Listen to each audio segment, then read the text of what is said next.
gentlemen, welcome to Gachie Skyman TV, the tallest man in Black Africa. Feel free, here we are live, and we want to start together. It is an early morning, and it is important that we be together, because when you look at our video today, it is entitled The Political Meltdown. The Political Meltdown is our morning show this morning. And here we want to look at what is happening in our country today. And as you look at the weather, we have noted that the rains are still there with us. Things are not very rosy. Mambo hajabadilika kama tunavyoona. Hali si hali, because we have seen some people still crying for help. We have seen some people who are still in the mud. We have seen some people who are still submerged in water, seen some houses that are still submerged in water. So, ladies and gentlemen, our today's discussion is about political meltdown in our country. Jonathan Kaga, uhali gani Gachie? Ni mzima, buheri wa afya njema. Karibu, like the video, and you can even actually share to ensure that we have more viewers coming. So when William Ruto became the president, there was a lot of hope, especially in UDA, because you remember very well that William Ruto would give fiery speeches, very fiery speeches during the campaign. And some people thought that William Ruto was actually the person who was the brightest, if you ask me. Many people thought he was the brightest. That is why where the name Doyen came from. I wanted to listen to some of his speeches here, because it is going to give the basis of our discussion today, because the William Ruto who was campaigning is very different from the William Ruto that we see today. Listen to some of his campaign, because it is... Nairobi, assalamu alaikum. Arambe. Arambe. Nairobi mumeamua ama mjamua? Nairobi mumeamua ama mjamua? Nairobi mumesema ni kuzimia ama ni Kenya kwanza? Nairobi mumesema ni kuzimia ama ni UDA? Hebu nione wale wanasema ni UDA. Ala, yani mambo imefika hapo. Ndugu zangu watu wa Nairobi,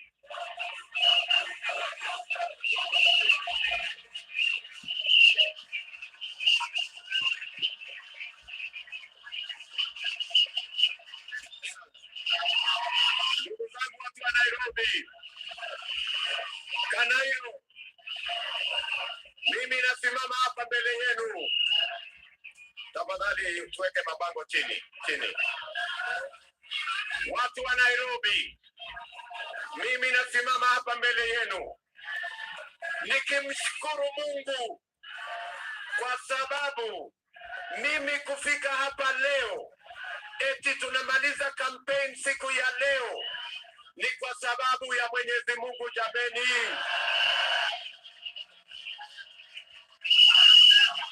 wale walisema hatuwezi kufika 2022, lakini kwa sababu kuna Mungu mbinguni tumefika 2022. Walisema hatutakuwa ballot, tuko kwa ballot, hatuko kwa ballot. Si Mungu ni wa ajabu jameni? Si Mungu ni wa ajabu? Mimi nasimama hapa kuwaambia ndugu zetu wa Kenya na watu wa Nairobi kwamba Kenya hii sio ya watu wachache.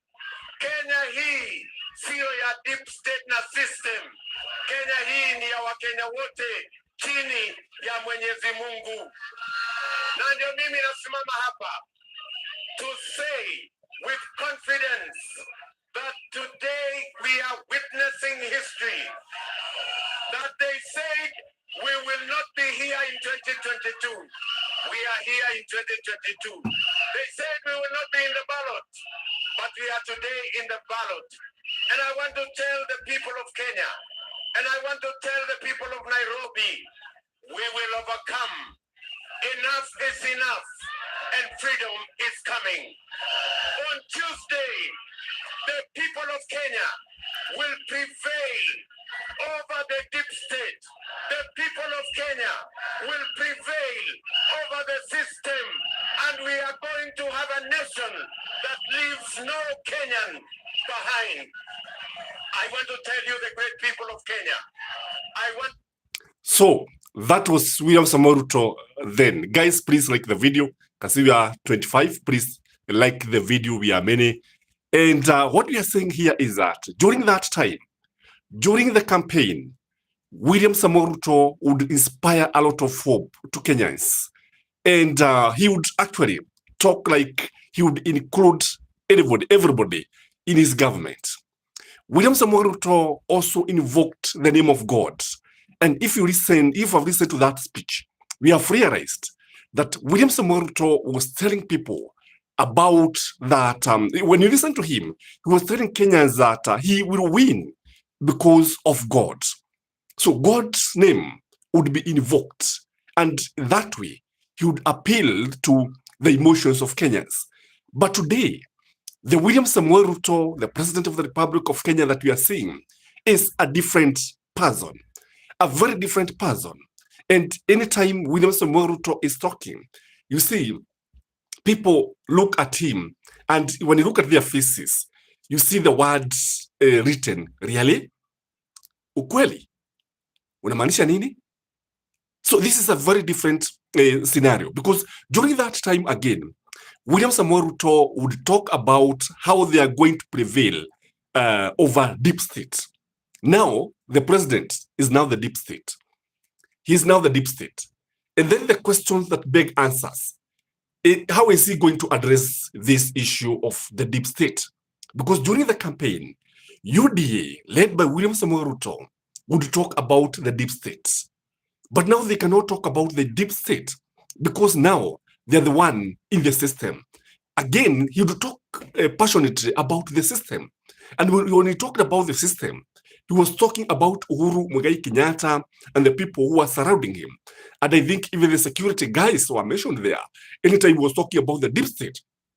And this one would actually make people believe that William Samoei Ruto was under siege. And this one would make people listen to him. This one, in fact, I remember, even when William Samoei Ruto was taking water, yani kukunywa tu maji, people would start clapping. People, he would fire by the crowd, even by touching his belt. Even, in fact, William Samoei Ruto was amazed that he got that support, that he could fire the crowd. But today, that situation has melted down. The situation is totally different. I remember seeing William Samoei Ruto one time in Nyahururu, akipita pale, akiwa tu pale, and I think it's like he was talking to himself. There were no crowds. Today, if people hear William Samoei Ruto is coming here at Wajigi, I think many people will not even bother. And what we have seen today, we have seen people now being mobilized. Actually, UDA is doing a lot of work to mobilize the people to come out. And when you look again at the frequency at which William Samoei Ruto is even coming out, you see, the frequency is very low, very, very low. Most of the time, he does not even like talking when there is a public. Again, nataka usikie hotuba nyingine fupi fupi, because these speeches are the ones that are going to form the basis of our discussion. You know, it was very interesting those days, listening to William Samoei Ruto akisema ya kwamba ati William Ruto aweze kufika kwa debe. Simulisikia mtu ya Nyororo akisema, si mimi niko hapa sasa. Sasa wamekuja tena na propaganda ingine, wakasema William Ruto atafika kwa debe, lakini akishinda kura ya rais hatatangazwa kwa sababu iko deep state na iko system. Karibu Diva, karibu. Mimi nataka muniangalie nyinyi watu wa Butsotso, nyinyi mkiniona mimi ni mtu ya kunyang'anywa kura kweli?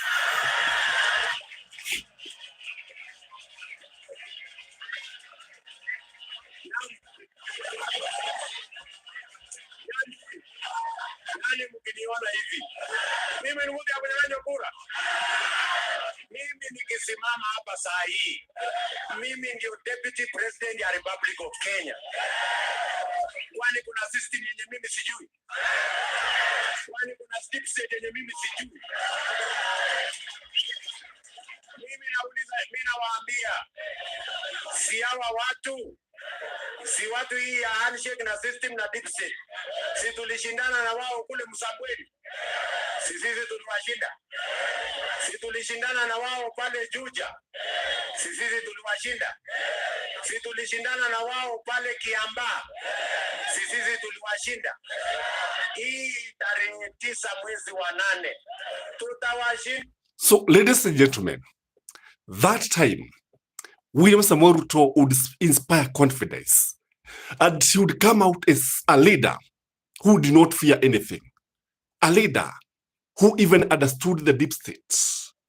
And the shocking thing is that he would tell the president to his face that it was not possible to rig him out. So he understood everything that was happening. And in fact, telling Kenyans that mimi ni mtu wa kuibwa kura, mimi ni mtu wa kunyang'anya ushindi. You know, what does this tell you about 2027, ladies and gentlemen? Do you think it is possible to rig William Samoei Ruto out? Do you think it is possible, going by what he was saying then?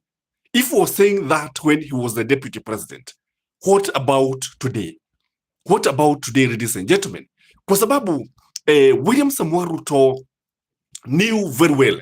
In fact, he understood Uhuru Muigai Kenyatta vizuri sana, and he knew how to go about it. Again, during that time, guys, please like the video as you enter, as you come, like the video.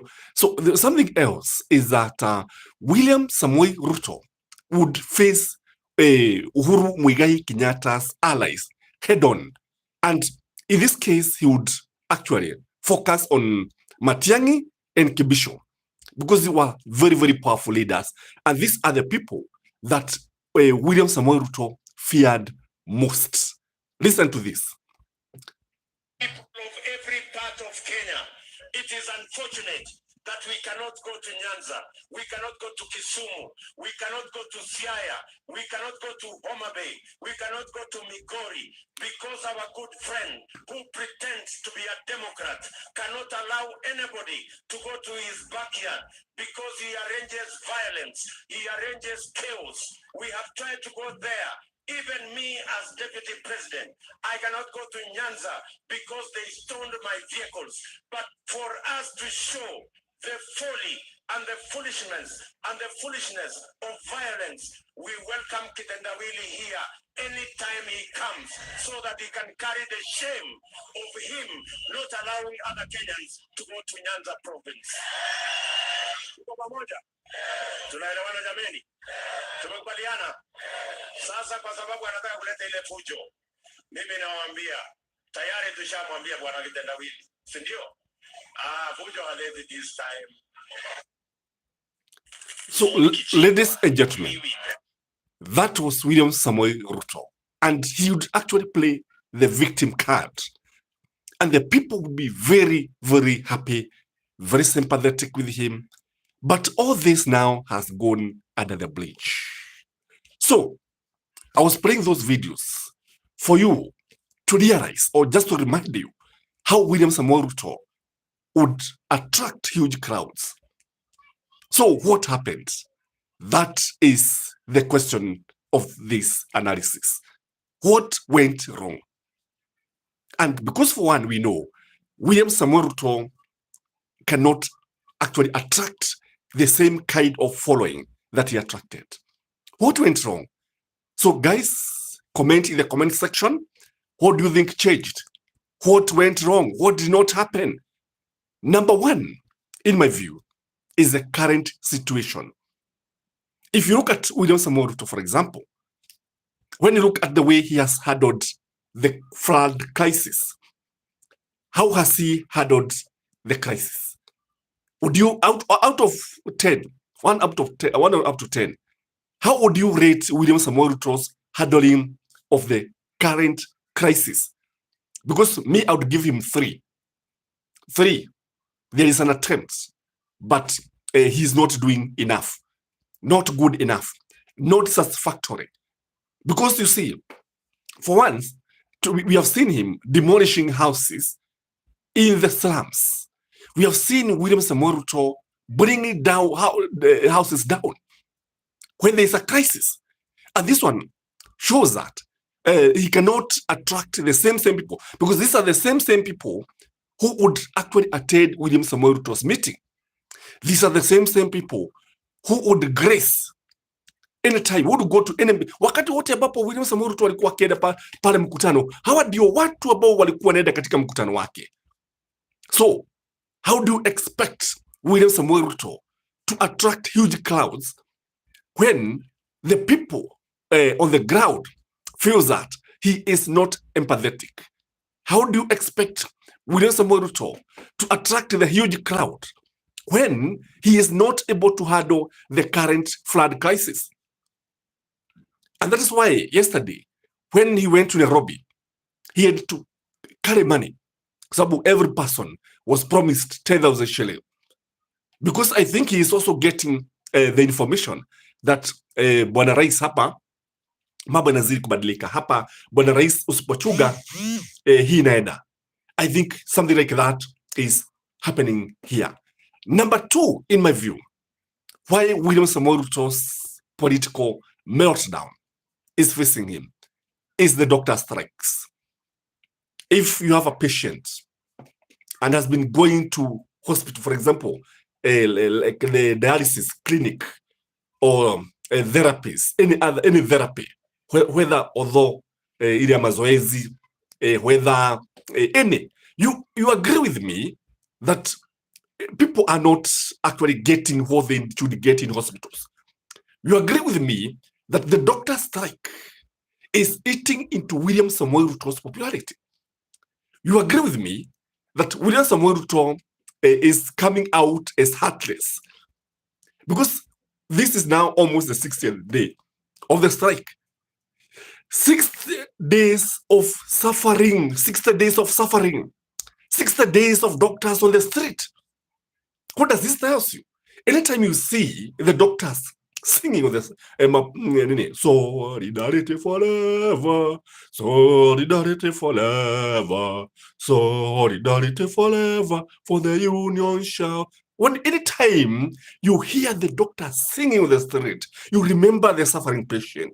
Anytime you see the doctors on the street, some of them carrying stethoscopes, you remember that patient, that mother who is in hospital, who is in the delivery ward without the doctor. Hakuna mkuga. Anytime you see the doctors on the street, you remember about poor governance. Anytime you see the doctors on the street, what comes into your mind is that the government is unable to handle the situation. Anytime you see the doctors on the street, you see, it reminds you, it shows you that the government that is in place is failing the nation. Anytime. So the fact that the doctors have been on the strike, have been on the road for almost 60 days, then it is actually very clear now why the political meltdown is facing William Samoei Ruto. There is total political meltdown. In fact, William Samoei Ruto's popularity inaweza kulinganishwa na barafu ambayo inayeyuka wakati wa jua. That time it was solid, but now it is in liquid form. That time it could hold together. Today it cannot hold together. Guys, continue liking the video, continue commenting. Those who are joining, karibuni, and let's continue discussing. The other thing that has worked against William Samoei Ruto is the punitive taxes. If there is something that to make William Samoei Ruto's presidency, that's the second term, the remain a pipe dream. If there is something that to make him lose the presidency in 2027, it is the punitive taxes. Nobody has been spared. When you look at William Samoei Ruto, we have seen all types of taxes. From the farmers, from the chicken farmer, everybody's crying. From the maize farmer, everybody's crying. From civil servants, everybody's crying. Everybody's complaining about William Samoei Ruto's punitive taxes. The businessmen have been worst hit. And these are the same people who supported William Samoei Ruto. So the idea of taxing Kenyans ruthlessly, the idea of punitive taxes is working against William Samoei Ruto. The idea of having all types of taxes, yani, you cannot even remember which taxes you have paid and which one you have not paid. Because people are even paying for going to the toilets. You go to the toilet, you pay taxes. You breathe, you pay taxes. You walk on the roads, you pay taxes. All types of taxes. And this is something that now, because now, anytime Kenyans remember the way William Samoei Ruto would come and promise them so many things, and now they compare with what he's doing, then people would actually feel very bad. Very, very bad. Because you see, William Samoei Ruto, most of the time, he would tell Kenyans that yeye alikuwa amejipanga, alikuwa na mpango, alikuwa na plan, alikuwa sijui nini, but it was not the case, ladies and gentlemen. So Kenyans are freer, because you see, if you remember very well, he used to blame Uhuru Muigai Kenyatta for everything. He used to say that most of the things that Kenyans were seeing were as a result of poor leadership. And he would actually point fingers at Uhuru Muigai Kenyatta. He would actually point fingers at even Raila Odinga, even when he was not in government. Today, William Samoei Ruto is the one in government, but now hata ikiwa yeye ndio ako katika serikali, utakuja kugundua ya kwamba sivyo ambavyo anavyofanya. And I remember sometimes people would ask him, is Raila in government? Because you see, most of the time alikuwa anasema ya kwamba hii serikali ya hardship, sijui serikali ya nini. It is no longer the case. It is no longer the case. And that is why there is a political meltdown facing William Samoei Ruto, who was actually very, very fearless then. So I don't know whether there is anybody who is not feeling the heat, because listen, I want to listen something here. Nimesikia ndugu zangu viongozi hapa wameniuliza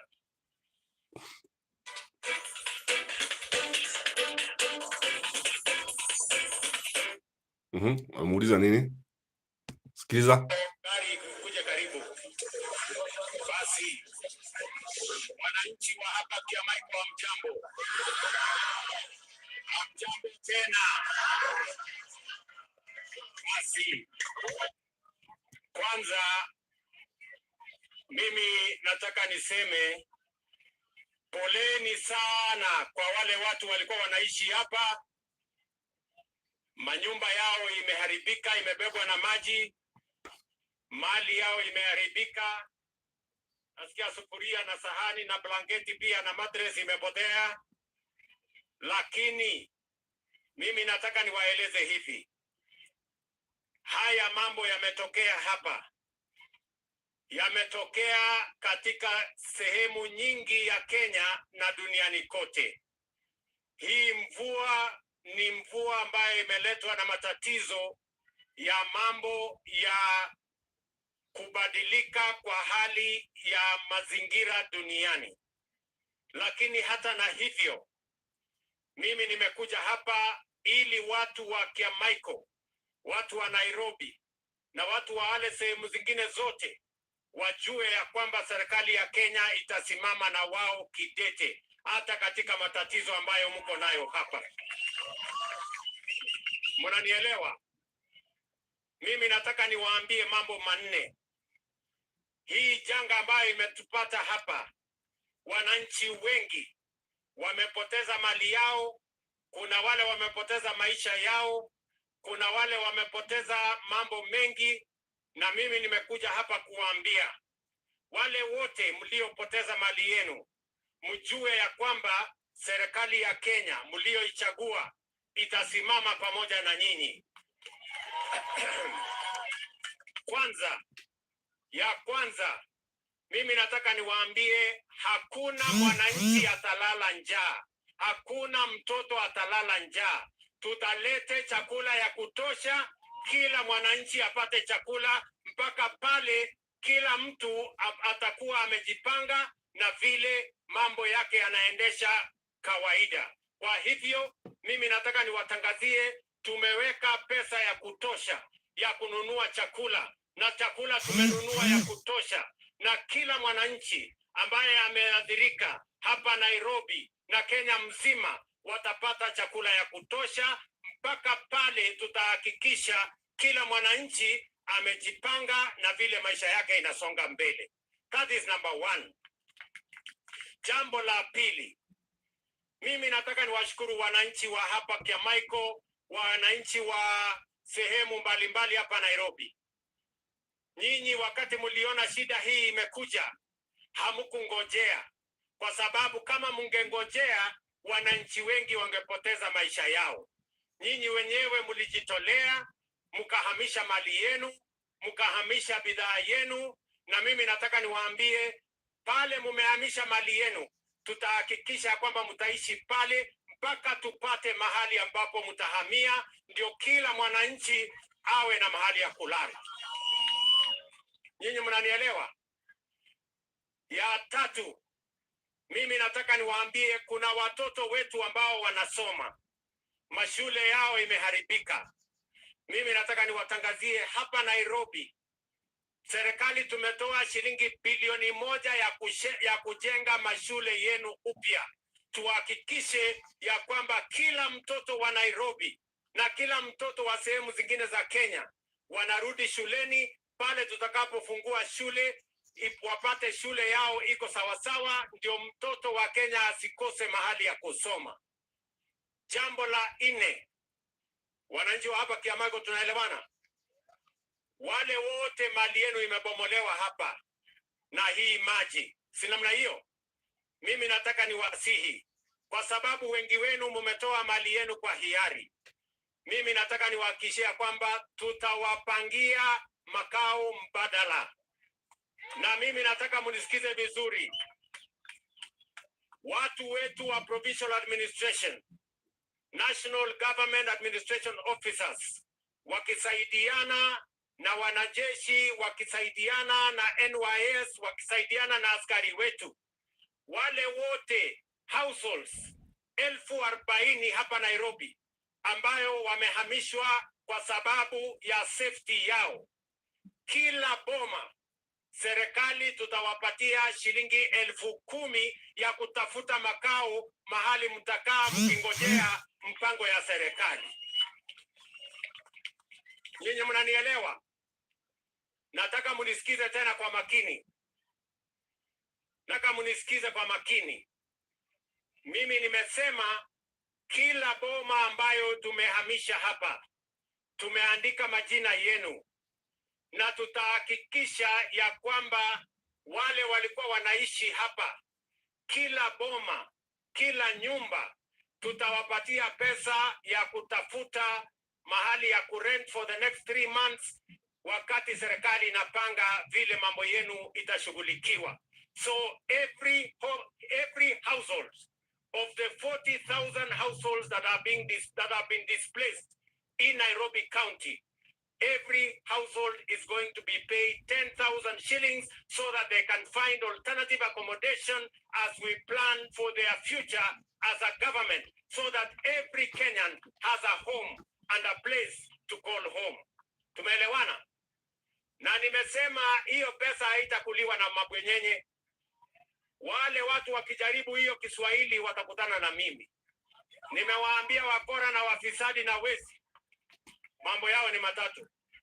Nyinyi mnanielewa? Tumekubaliana?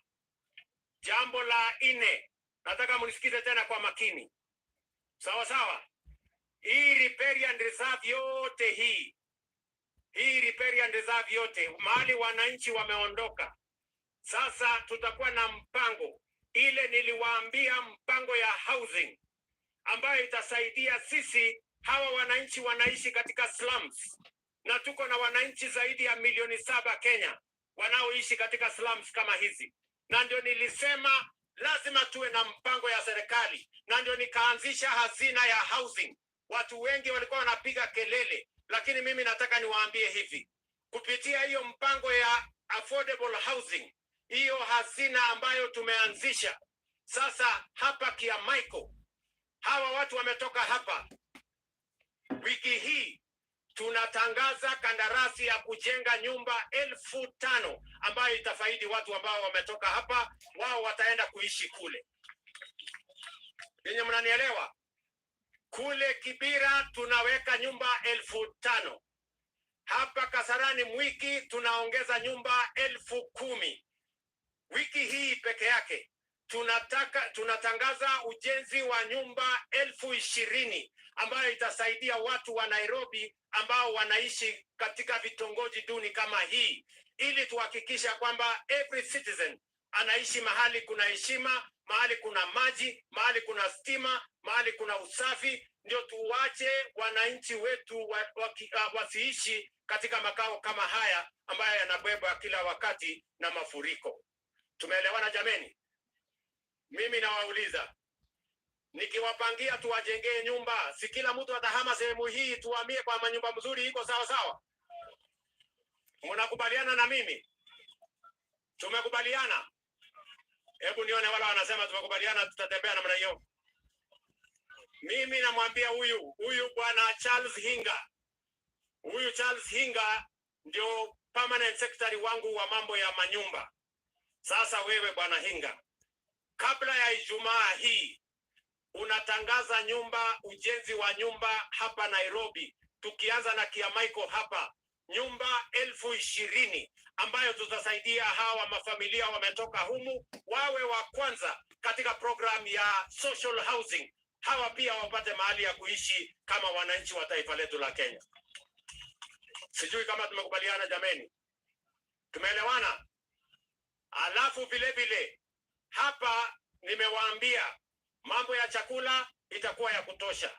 Pale nyuma wananchi wakihamishwa vile wanahamishwa hapa, walikuwa wanapelekwa mahali ambapo hawajui, na niliwatangazia hakuna mwananchi tena atahamishwa kiholela. Tutakuwa na mpango. Mwananchi kama anaondoka hapa, tunajua anaenda kukula nini, tunajua anaenda wapi, na tutapanga vile ataishi, kwa sababu hatutaki tena kizirani ya zamani ambaye mwananchi anafurushwa kama mnyama, anaenda watoto wake wanaishi mahali ambapo hakuna chakula, hakuna usafi na hata hakuna blanketi. Mimi nataka niwaambie, tumenunua blanketi ya kutosha, tumenunua mattress ya kutosha, tumenunua chakula ya kutosha, na vile vile tutawapatia pesa ya mahali ya kuishi, kwa sababu nyinyi ni wa Kenya na hatutaki mwananchi ama mtoto wa Kenya aumie bila ya mpango yoyote.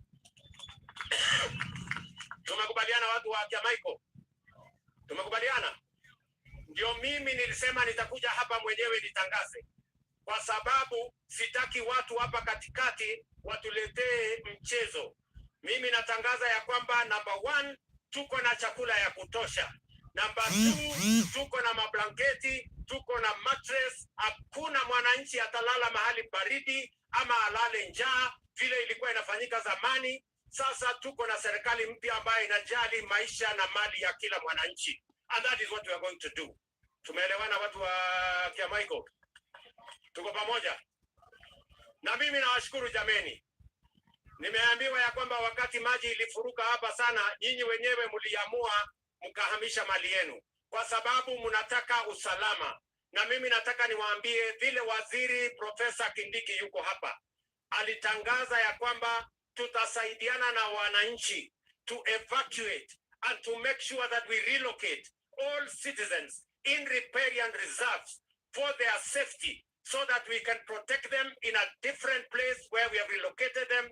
There will be enough food for them. There will be blankets, there will be mattresses, and we are going to look after their children. And already the government has committed $1 billion shillings to make sure that all schools are reconstructed so that when schools open, all our children will go to class. And we have also announced here that the 40,000 families that have been relocated, the 40,000 households, each household, we are going to provide for them 10,000 shillings for alternative settlement until the government comes up with a comprehensive plan on how their lives are going to continue into the future. And before Friday, we are going to advertise for the construction of 20,000 housing units between Kibera, here Kiamaiko, all the way to Mwiki, so that we can begin the process of making these slum dwellers home owners in the Republic of Kenya. Kwa sababu hata nyinyi mnatosha kuishi mahali pazuri. Na mimi nataka munisikize vizuri. Nimesema hiyo nyumba tunajenga, hiyo ninatangaza hapa nyumba 20,000. Hiyo nyumba wewe mwananchi utakuwa unalipa shilingi 3,000, unakaa kwa nyumba ya ghorofa kama ile, iko na maji, iko na choo, iko na stima na iko maneno mzuri. Nyinyi mnanielewa? Nyinyi mnanielewa? Na nimesema hivi kwa sababu mimi ndio commander in chief. Nimesema hapa Isili, hapa ilikuwa zamani uweze kujenga nyumba ipite orofa ya 12. Lakini nimetangaza ya kwamba hapa tunaweza kujenga sasa mpaka orofa ya 25 ama 30. Ndio wananchi wengi tuweze kupata mahali ya kuaccommodate so that we can live in a harmonious neighborhood na sisi wote tuendelee mbele. Kama hivyo tumeelewana? Kanairo tumeelewana? Tuendelee ama siendelee? Tuendelee ama siendelee? Tuendelee sio? Mimi nauliza nyinyi, munasema tujenge manyumba ama tusijenge? Tujenge tusijenge? Tujenge sio? Sikizeni. Hapa Mukuru, mimi nilianzia nyumba ya Mukuru kama mwaka moja imepita. Mimi nataka niwatangazie watu wa hapa Nairobi. Hiyo manyumba ya Mukuru, miezi 2 kutoka sasa, nitaanza kupatiana funguo watu waishi pale. Tuko na nyumba 15,000 pale Mukuru. Iko tayari. From the next 2 months, we will begin the allocation. Na hiyo nyumba ni ile ya shilingi 3,000. Watu wa Mukuru wameishi kwa slum siku nyingi. Lakini serikali hii ambayo mimi naongoza, nimesema ya kwamba mwananchi wa chini pia ataishi Kenya hii kama mwananchi yule mwingine yeyote. Ama mnasemaje watu wa Kiamaiko? Si namna hiyo? Si tulisema bottom up? Tunaanza na watu ya slums pia waishi mahali pazuri bwana. That is the plan we have. So mimi nimeshukuru sana kufika hapa kwenu. Hii kiwanja sasa, hii mahali yote hii ambayo wananchi wamehamia hapa sasa tutatengeneza vizuri. Tutengeneze hapa vizuri. So ladies and gentlemen, one thing that you notice with William Samoei Ruto is that he's coughing. He's coughing, which is normal. And maybe because of the weather. So guys, as you come, like the video. And if you listen to William Samoei Ruto's speech, I would ask you one question. Do you trust William Samoei Ruto? Do you think he's going to do what he's telling Kenyans? Do you think he is going to give those houses? Because if you ask me, Hizi nyumba zinafaa kupewa wananchi wakati kama huu, wakati ambapo wanatatizika, because there are some houses that were completed by Uhuru Muigai Kenyatta, because the affordable housing project did not start with William Samoei Ruto. There are some houses that were already complete, and the ones that he's talking about 15,000, why can't he give them now? Why? And why should they pay? Because you see, the government can pay for them. And instead of the government now giving them 10,000 shillings, sijui what, or waiting to construct better houses, and already we have houses. Why can't the government give these houses to the flood victims? Why? If the government cares enough, then the government should move ahead and give these houses to the flood victims. And kama jambo hilo linaweza tokea, Kenyans will not complain. So Guvi, my African brother, karibu sana. Jen Mwagi, asante sana. Skyman, thanks for your analysis, informative. Be happy for your effort. Asante sana.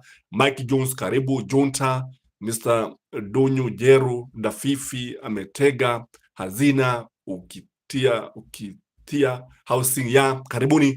So what we are saying here, guys, if it were during Uhuru Muigai Kenyatta's time, William Samoei Ruto's speech would be very, very different. And it goes like this. Haya mafuriko ambayo mnaona yanasababishwa na ule mtu wa kitendawili na serikali ya hardship. Nyinyi watu ambao mko hapa kwa sababu serikali ya Uhuru Muigai Kenyatta imekataa kuwategea nyumba. Hii serikali imejenga nyumba nyingi sana na mnafaa mpelekwe pale. But now, because he is a president, he is speaking a different story. So that is why this popularity is melting like ice. That is why umaarufu wake unayeyuka kama barafu au umade wa asubuhi. Something else that is affecting William Samoei Ruto's presidency and actually affecting his popularity is the education sector. Our education is in crisis. That is a fact. If you look at the schools now, majority of schools have been destroyed by floods. He is not to blame. Partly, he is not to blame. But when you look at the school, especially the JSS, Junior Secondary School, is in crisis. The teachers have been heard complaining that they have been employed too long. Ni kama vibarua, ni magege ya vibarua ambao wameajiriwa pale. Walimu ambao, teachers who have been trained and registered by TSC are teaching all the subjects in junior secondary school. The teacher was trained to teach CRE, is teaching chemistry, is teaching mathematics, is teaching English. That is crisis. These teachers, according to the Labor and Industrial Courts, walimu hawa wanafaa kuajiriwa kama walimu wengine, permanent and pensionable. So whatever TSC was doing is wrong. So when you look at the junior secondary school, when you look at the competency-based curriculum, it look like a big joke. If you ask me, we are playing with the lives of our children. We might spoil a whole generation. We might spoil a whole generation. Mambo yanaonekana kama yanaenda vizuri from grade 1 up to grade 6. But from grade 7, that is where mambo sasa yameanza kuharibika. Kwa sababu unapata shule kubwa, walimu wawili wanafunza kila somo. That is the situation. And again, these teachers are already on strike. We saw them demonstrating. It is in crisis. Again, we have seen politicians distributing employment letters from TSC in funerals. We have, tunaona, imagine, barua za kuajiri walimu zinapatikana, zinasabazwa kwenye mazishi. And then they wait for a burial. Kwa sababu hapo ndipo watu wanakutana. And then members of UDA wanajitokeza kwa barua za kuajiri walimu. This is corruption of monumental proportion. this is something that is not organizing well. So guys, like the video, please remember to like the video, remember to comment, and because here tuko pamoja ni vizuri tuelewana hivyo. So what we are saying here, the fact that our education system is in crisis can only eat into William Samoei Ruto's popularity. The fact that unapoangalia utapata kwamba the fact that the rate of unemployment is very, very high can also affect the popularity of the president. That is why, wakati William Samoei Ruto alichukua hatamu za uongozi, alichukua hatamu za uongozi akiahidi watu ya kwamba wangepata kazi. In fact, many people thought, some guys walikuwa nasema, a friend of mine was telling me that when they were in college, there was a lot of optimism. Wakati walikuwa nasikiliza, because hao vijana wadogo wengi wa umri kutoka maybe below that 5, a number of them voted for for William Samoei Ruto. A number of them, they voted for William Samoei Ruto because they had a lot of hope in him. Those who are in universities walikuwa nafikiria kwamba ni kumaliza, wangepata barua za kuajiriwa wakiwa shuleni. Still in college, they would get letters like it used to happen during the time of Kenyatta. Some of them thought that they would not tarmac. Today, our youth are tarmacking. Today, yani kutafuta kazi sasa kumekuwa kazi. We have seen our youth on the road carrying placards wakisema hawana kazi. We have seen our youth loitering. In fact, even this idea of alcoholism is as a result of unemployment. Because you cannot tell me, if these guys had work to do, they would go to bars and drink kenudhu, kiroro. I don't think. Because somebody who is busy, and you see, some of these guys would be maybe employed by the government, others would be employed in the private sector, because the private sector would be thriving. But now because they are idle, now because they have no work to do, that is why they are drinking like fish, like people.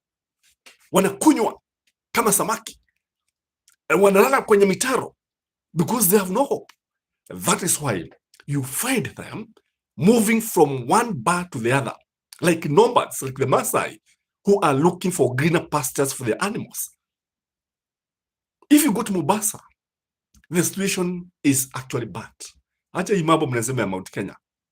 Go to the coast region and you see the victims of drugs. You see people who have been addicted to all types of drugs. Yani unapata mvulana, mwanamume, unapata msichana au mwanamke, yani anatokwa na udeda unaagukia kwenye kifua. Wengine wanaota, wanalala kwenye barabara, yani jamaa ameaguka tu pale na anaota mchana ni asubuhi. Anaingia kwa ndege, anaabiri ndege, anasafiri katika doto. Anaaguka, anajipata Marekani katika doto. Our youth are living in dreamland. Our youth are living a hopeless life. And if you are here and you are youth, na kama umepata kazi nzuri wakati wa William Samoei Ruto, please comment and say that I got a job, a paying job during William Samoei Ruto's presidency. Sema hivyo. Kama ulipata ukatafutwa, kampuni ikakutafuta, or you applied for a job and you are lucky enough. That is why I've always told you that if you look at Kenyans, the youth, there is an obsession of kwenda majuu. Nasema tunaenda majuu, tunaenda wapi, sijui nini, greener pastures, going to America, the land of plenty, the land of so many opportunities. Because what William Samoei Ruto promised, he is not delivering. What Kenyans thought that William Samoei Ruto would do, he did not deliver. So we have seen a Ruto who gave so many promises to our youth, but he did not deliver. He did not deliver, and that is why you see so many issues coming out. That is why you see his popularity winning all the time. And when you see the president promising, because wanamaliza vyuo vikuu, and then he's telling them to go and work in Kwamijego. I want you to listen to a speech that William Samoei Ruto gave, and I thought there would be an economic revolution.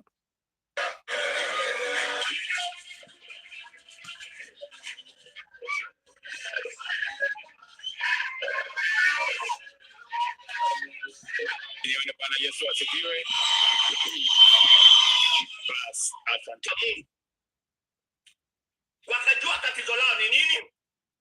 Unajua watu wanatafuta shortcut ya kutengeneza chama ya kabila yake kwa sababu hawataki kazi ngumu ya kutengeneza chama ya kitaifa. So mimi nataka niwaambie, wacheni shortcut, wacheni kuwa lazy. Build a national party if you want to change Kenya so that we can get rid of the politics of ethnicity. Many parties that are tribal are the ones that are injecting tribalism and the toxic language of tribalism into our politics. I want to challenge every leader in Kenya. If you are serious about the unity of our nation, build a national party. Walk away from a tribal party. If you are serious about the unity of our nation, and if you are serious about having a plan for Kenya, you cannot, my friends, run a tribal party and pretend that you are a patriot, that you believe in. So today, if you listen to William Samoei Ruto, he is no longer talking about employment. He is talking about party politics. He's talking about building a national party. But is that what he promised? Zero. Is that what he told Kenyans during the campaign? No. So the issue now, he really talks about the economy. And when he's talking about the economy, he is talking about vijana kwenda kule wakajege nyumba. How do you tell a graduate aende sasa akachukue mawe aanze kujega, and he is a man who is trained in medicine, because he have realized that even our doctors are tamaking. So kabla hatujapanga mambo mengine yoyote, vile tulikuwa tumepanga ndani ya Big Four na Rais Uhuru Kenyatta, tunaweka bilioni 100 next year kwa mambo ya housing, agro-processing, value addition, manufacturing, ili tupange ajira ya hawa vijana wa taifa letu la Kenya.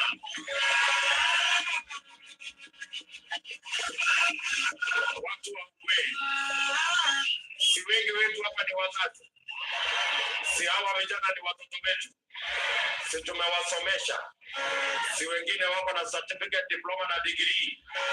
Tusipowapangia ajira hawa vijana wetu, si tutawapoteza kwa ulevi na mambo ya uhalifu na mambo ya madawa. So very clearly, William Samoei understood very clearly that the issue of drugs, the issue of alcoholism is as a result of joblessness, is as a result of unemployment. He also shocks many people when he tells them that they finish university. By the way, you don't need to go to university all the way. You spend a lot of money, a lot of time studying a degree in, say like something, genetics. And then, ukuje sasa uwe fudi wa kujega na bao, ukitumia bao. You don't need. The best thing, go up to Form 4 and then enda pale college usomea hiyo kazi. Because when you look at our youth, when you look at our president, you realize that he doesn't have that vision. I remember when Kibaki would go to overseas, when you go to like America, Britain, he would tell Kenyans who are living in diaspora to come and invest in their country. Yes, but William Samoei Ruto ni tofauti kabisa. Yeye anawabia wananchi, anawabia vijana waende katika mataifa ya bali wakatafute pesa huko, instead of developing their own country. William Samoei Ruto encourages bravery, a situation where the country spends a lot of money training doctors, The country spends a lot of money training engineers. And then you tell them, waende wakatafute kazi mataifa ya Bali. That will lead to brain drain. That is something that is shocking in my view. And this is not what William Samoei Ruto promised Kenyans. So something else that is affecting William Samoei Ruto popularity is the cost of fuel. When William Samoei Ruto was the president, he would blame Uhuru Muigai Kenyatta for the high cost of fuel. And he would say that hii bei ya mafuta ambayo mnaona inapandishwa na hii serikali ya hardship. He would blame. And I think it was wrong. He would even blame Raila Odinga, who was not in the government, because of the high cost of fuel. Na it's something that Wakenya mpaka sasa hawajahi kuelewa. Because you see, William Samoei Ruto was in the government and he could see how the economy was doing. And if you remember, when he took over the power, the cost of fuel per liter was 159. But now, today, as we talk, it is 190, I don't know, 196. So, why was he blaming Uhuru Muigai Kenyatta? And we know that it is not Uhuru who was causing the fuel prices to be that high. I want you to listen to this, because it is important. You know, it is important to sometimes you did say that even the government was creating a fuel shortage. Well, the Deputy President, William Ruto, is blaming the government for what he terms as artificial fuel shortage and the high cost of living crisis. Deputy Ruto, who is on a break from campaigns, addressed the press at his official residence to deliver a statement on behalf of the Kenya Kwanza Alliance. Nema Sampao was there for this report. The Deputy President William Ruto today led his Kenya Kwanza Alliance partners to deliver a stinging statement directed at the government on the ongoing fuel shortage and high cost of living. Ruto faulted the delayed disbursement of government fuel subsidies to oil marketers on monopolistic cartels, economic saboteurs, and incompetent public officials. Where is the 39 billion shillings Petroleum Development Levy Fund meant for the fuel subsidy program as this crisis deepens? The Auditor General has already raised questions on the irregular and illegal diversion of these consumer protection funds to state agencies and unnamed private entities. Can the Treasury also confirm or deny that the diversion of funds has been used in debt servicing and infrastructure development without the approval of the National Assembly? Ruto raised issue. So when you look at William Samoei Ruto, President William Ruto says his administration will. When you look at William Samoei Ruto, you see that time he would tell Kenyans that hii matatizo ambayo mnaona ambayo yanaletwa na Uhuru Muigai Kenyatta kuficha mafuta, sijui diverting money. And by the way, Kenyans would be taught that rubies belonged to Uhuru Muigai Kenyatta. We have since established that Uhuru Muigai Kenyatta has no relationship with Ruby's Oil Company. That was a lie. And kila mtu angesema ya kwamba tulikuwa tunaambiwa hii mafuta sijui inapelekwa wapi nini. So the fact that now Kenyans have realized that what Uhuru was saying was right, what William Samoei Ruto was saying then was wrong, can only work against him. Buffer, how many sandals can I trade for 10 coconuts and 10 bananas? I don't know what B mean, buffer. I don't understand the meaning of that. So what we are saying here is that the fact that Kenyans have now realized that what William Samoei Ruto was saying then was not true. People now Sasa wanajua William Samoei Ruto ni nani. And I think it is good that William Samoei Ruto became the president of the Republic of Kenya so that Kenyans can actually have a true picture of William Samoei Ruto. If I may ask you here, who is William Samoei Ruto? He is the president of the Republic of Kenya. He is the commander-in-chief of the armed forces. He is the head of state. But beyond that, what can you say? Because if you ask me, William Samoei Ruto is a master of doublespeak. Because today he says this, tomorrow he tells a different story.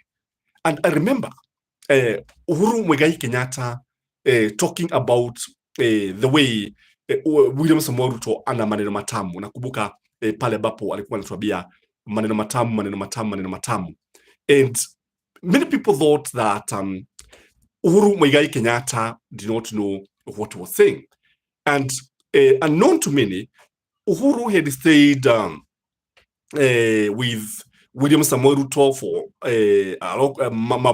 muda mrefu, na actually he understood William Samoei Ruto.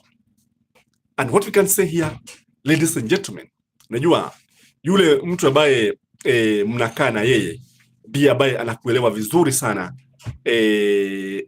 na because you see maneno matamu yalisemwa na Uhuru Muigai Kenyatta kwamba people need to be very careful na watu hawakuamini haya maneno matamu because even today when you listen to William Samoei Ruto, sema kweli ana maneno matamu, huo ndio ukweli wa mambo.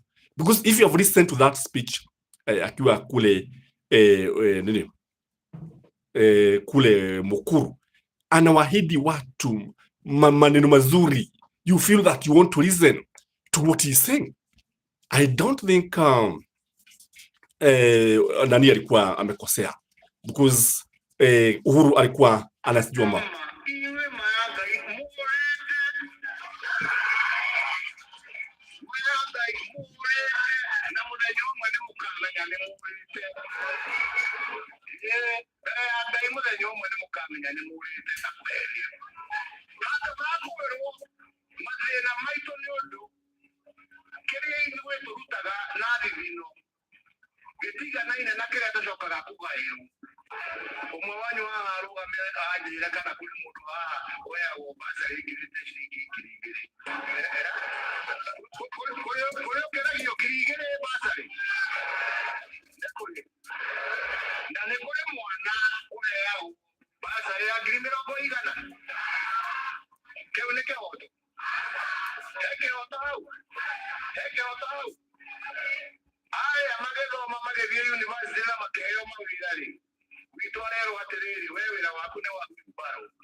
So when you hear Uhuru Muigai Kenyatta invoking the name of God,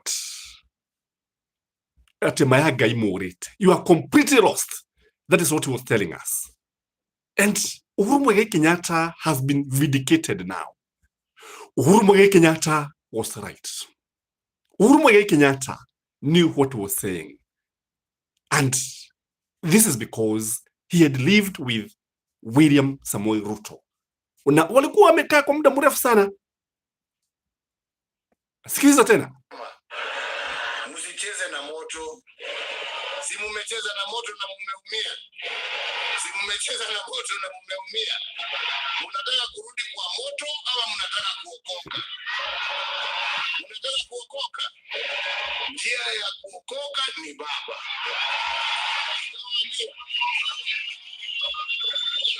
Njia ya kuokoka ni nini? Njia ya kuokoka ni nini? Afadhali mzee ambaye ni mtulivu, ambaye hana haja ya kujaza mifuko yake, ambaye atachunga masilahi ya watu yake, badala ya mdomo tamtamu, lakini akiingia ni wale wa kufanya moja yako nusu ya mwananchi, mbili yako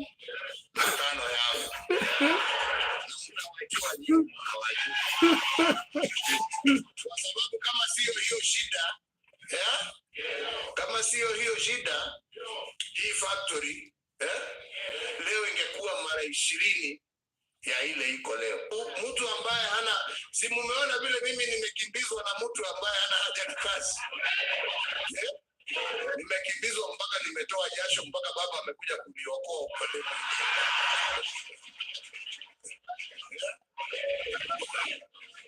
Si mnaelewa vile nasema. Sasa hii jameni, kwa heshima, na nauliza kwa heshima, kama mmekubali mtamuunga baba, mpatieni pia jeshi yake ya kufanya kazi. Jeshi yake ya kufanya kazi. Ama ni namna gani? Si namna hiyo. Na bado mimi ni rais leo. Wani alikuwa mzee ama ni mimi? Walikuwa vijana wangefanya kazi hiyo. Walikuwa wapi? Ama ni namna gani? Si ni hivyo? Uzee sio ukoo.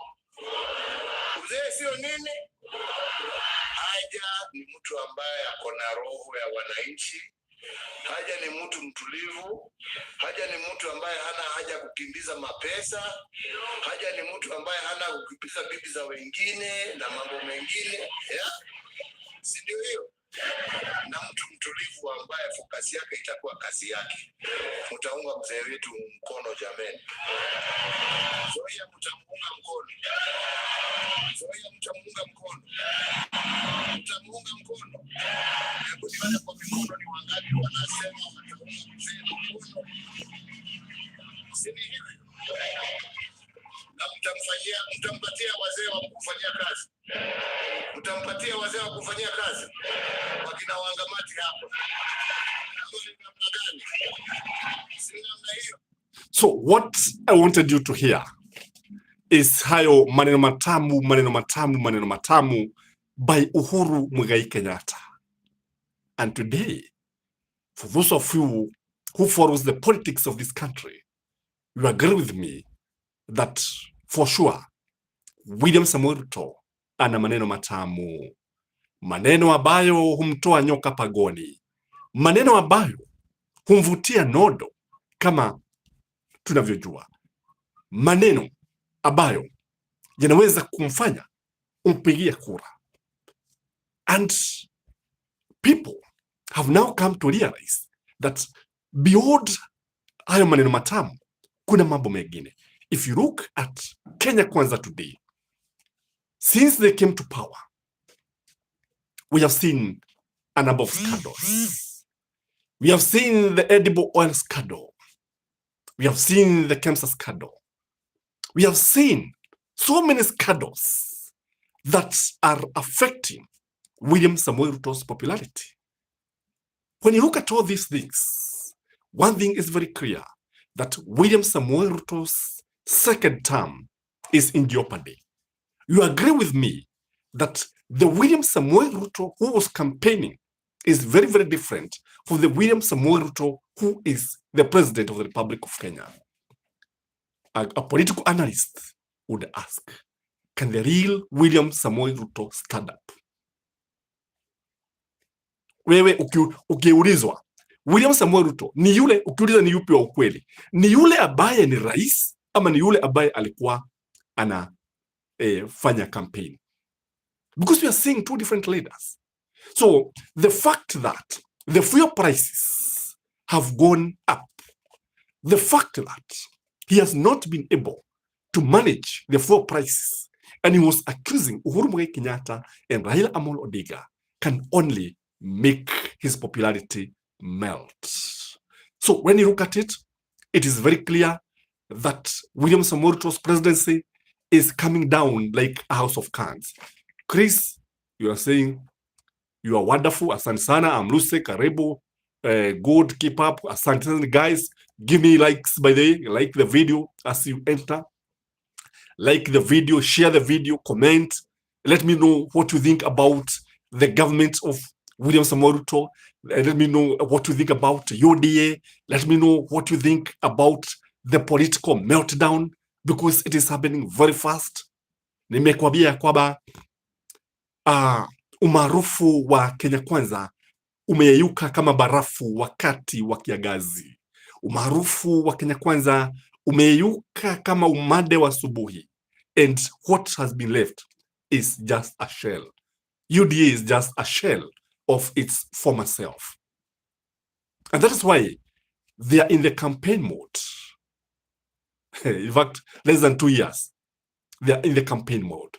And these campaigns, by the way, have also made Kenyans lose hope with the government. These campaigns have made Kenyans lose hope with UDA. And do you think, ladies and gentlemen, ni heri mzee Raila Amolo Odinga kama vile Uhuru Muigai Kenyatta alivyokuwa akisema? Because if you ask me, ni heri kuliwa na fisi asiye na meno, na unajua fisi asiye na meno ni fisi mzee, kuliko kung'atwa na fisi mwenye meno, fisi ambaye ni kijana. Fisi ambaye ni kijana atakung'ata, atakutafuna kama mua, kisha atakutema. Lakini fisi mwenye meno atamumunya mua, hata kuumiza. I think that is the difference. Wezi, kama unaelewa vile namaanisha, unajua fisi ambaye ana meno, fisi, sifa moja fisi ni tamaa.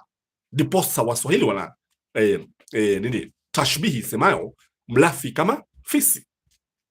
Sasa katika karamu ya fisi, in a party of hyenas one party we have young hyenas, na pale tuna mzoga ng'ombe aliyekufa pale. Kisha tuna karamu nyingine, karamu ya fisi wazee, old hyenas. Unafikiri ni yupi ambaye, kwa sababu kile ambacho tunaona ni kwamba katika hii karamu ya fisi vijana pata kwamba mzoga atatafunwa mpaka mkia, watakula mpaka meno. Lakini katika karamu ya fisi wazee pata kwamba wazee hawana maneno mengi. And that is why Kibaki was able to deliver on a wheelchair. So hii mambo ya kuambiwa ati Raila ni mzee, I think we should not buy such ideas. Let us look at leaders who have the interests of their nations at heart. Let us look at the history of our leaders. Some leaders do not have a good history. Some leaders have never fought for anything. They have never fought for anything. And when you look at Azimio, I don't know the problem with our Kenyans, because sometimes I ask myself a number of questions. Najiuliza maswali mengi. Wakati mwingine, what actually happens when it comes to voting? Because we know very well, if Karua was the deputy president, Raila Amolo Odinga the president, sasa hiyo serikali unafikiri ingekuwa namna gani? I can imagine Mother Karua confronting the corrupt guys. I can imagine Mother Karua, the Iron Lady, the best deputy president that never was. The best deputy president who would actually have helped Raila Amolo Odinga and the governance. In fact, if Raila took over the presidency, if Raila won the elections, wacha nikwambie hii nchi ingekuwa nchi ambayo ingekuwa ni nchi ambayo kila mtu angekuwa anaihadithia. Tungekuwa tunasikia mambo mengi sana. I want you to listen to what is happening in Nairobi. Maybe because William Samoei Ruto is launching something. I think Kenya urban something, and it is very, very important. West, south, and southeast, that will step down decision making, will create more centers of customer service. The County Government Act talks about service-oriented, government. And that we shall come back to you, because that is Sakaja who is talking, and we are expecting William Samoei Ruto to address the nation about some of these issues to do with urban transport. So what we are saying here, William Samoei Ruto's presidency, his popularity is waning, is melting down because of a number of reasons. The other thing that is affecting the popularity of UDA government is the fertilizers. Hii mambo ya fertilizer itaenda chini na watu wengi. And if the government is not careful, this is what will aid William Samoei Ruto's second term presidency. This, kama kuna jambo ambalo limewakasirisha wananchi, ni hii mambo ya fertilizer. You know, Kenya is primarily an agricultural country. Kenya ni wakulima, watu wengi ni wakulima. Those subsistence farmers, we grow maize, we grow wheat, potatoes, we keep animals for daily cattle, for beef, and from Kitale to Olkalao, all the way to Kiambu, to Kisumu, to Eldoret, Kenyans are farmers. So the moment you touch fertilizer heavy, the moment you touch the farmer, the moment you touch the farmer, you have destroyed yourself. The moment you bring fake fertilizer to Kenyans, that is the time you start eating yourself like the dinosaur. Umejikaga kwa mafuta yako wenyewe. So this idea of fake fertilizer is being felt everywhere. And in fact, this is a plague. It should be called the plague of the fertilizer. Because the president is there. William Samoei Ruto is the president of the Republic of Kenya. William Samoei Ruto appointed Mithika Linturi as the agriculture CS. William Samoei Ruto has not cracked the whip because Mithika Linturi should be on the radar of DCI. Mithika Linturi should be on the radar of the Ethics and Anti-Corruption Commission. Because how do you preside over the distribution and the sale of fake fertilizer? How was the tendering done? Was public participation followed? So it is this idea of fake fertilizer. This is a poison chalice.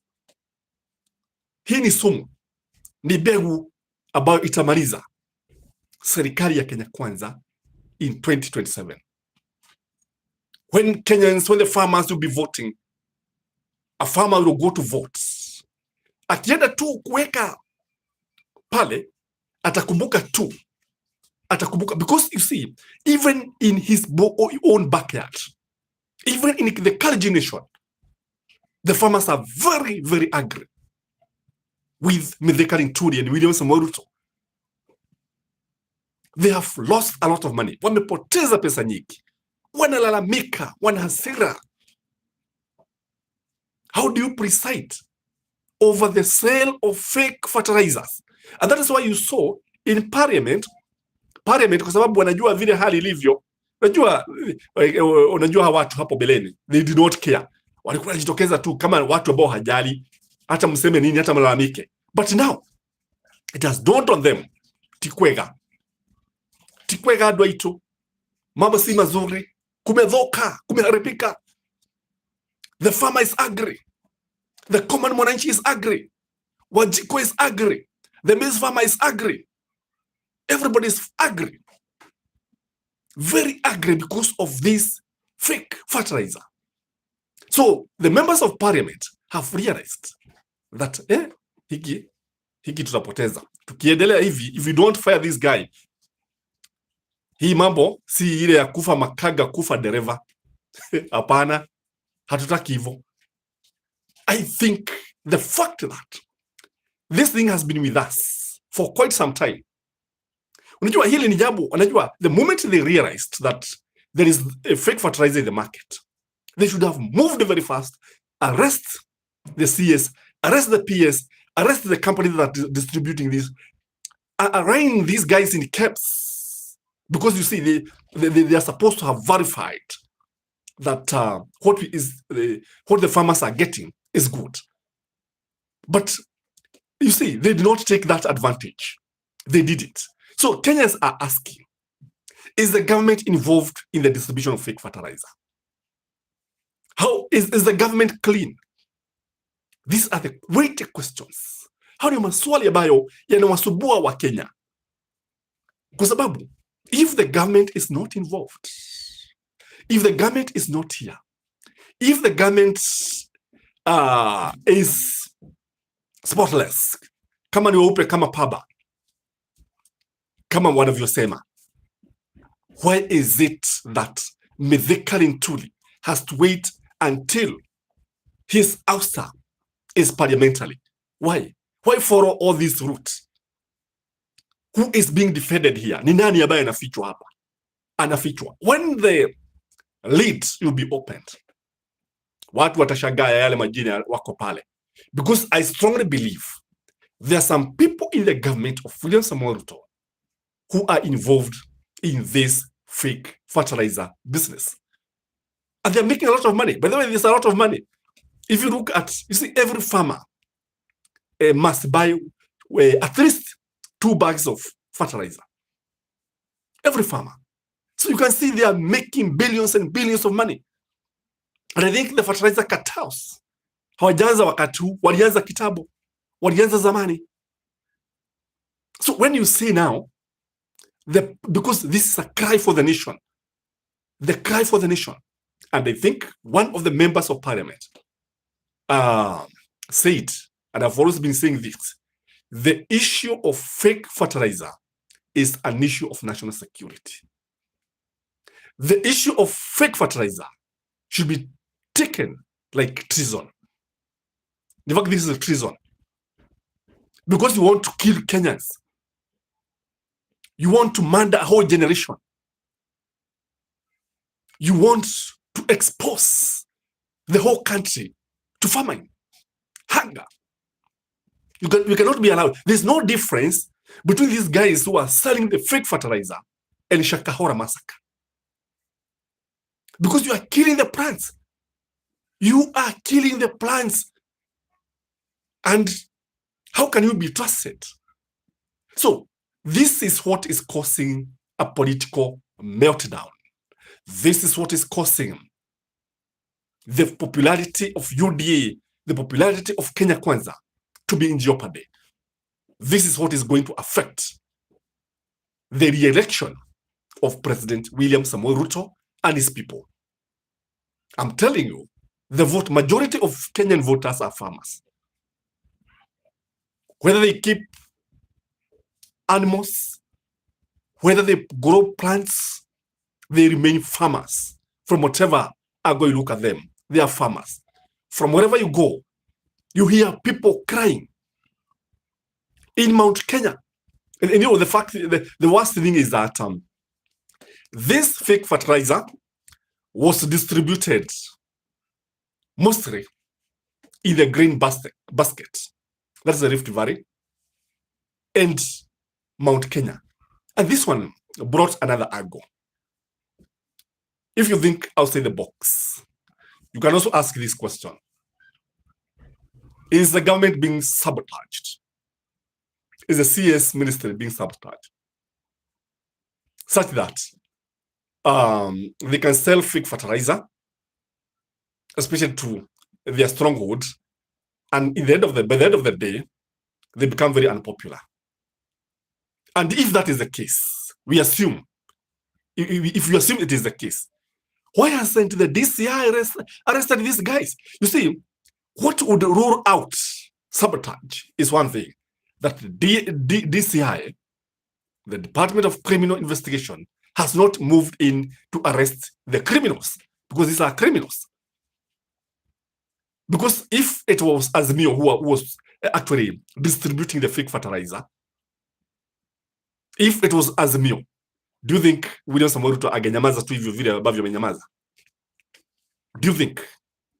Wewe unafikiri Ruto ni mtu wa kunyamaza tu hivi aone his popularity going down because of fake fertilizer?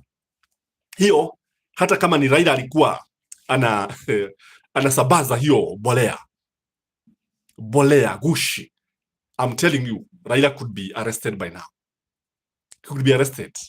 But now, because nobody is doing it, nobody is being arrested, nobody is bothering with what is happening. That is why Kenyans have been left with their own conclusions. Who start to benefit? In any crime, the investigators will always look at one thing. Who started to investigate who started to benefit by this crime? Who started to benefit? When you look at it, the people who start to benefit are the ones who are selling. And who started to lose? William Samuel Ruto.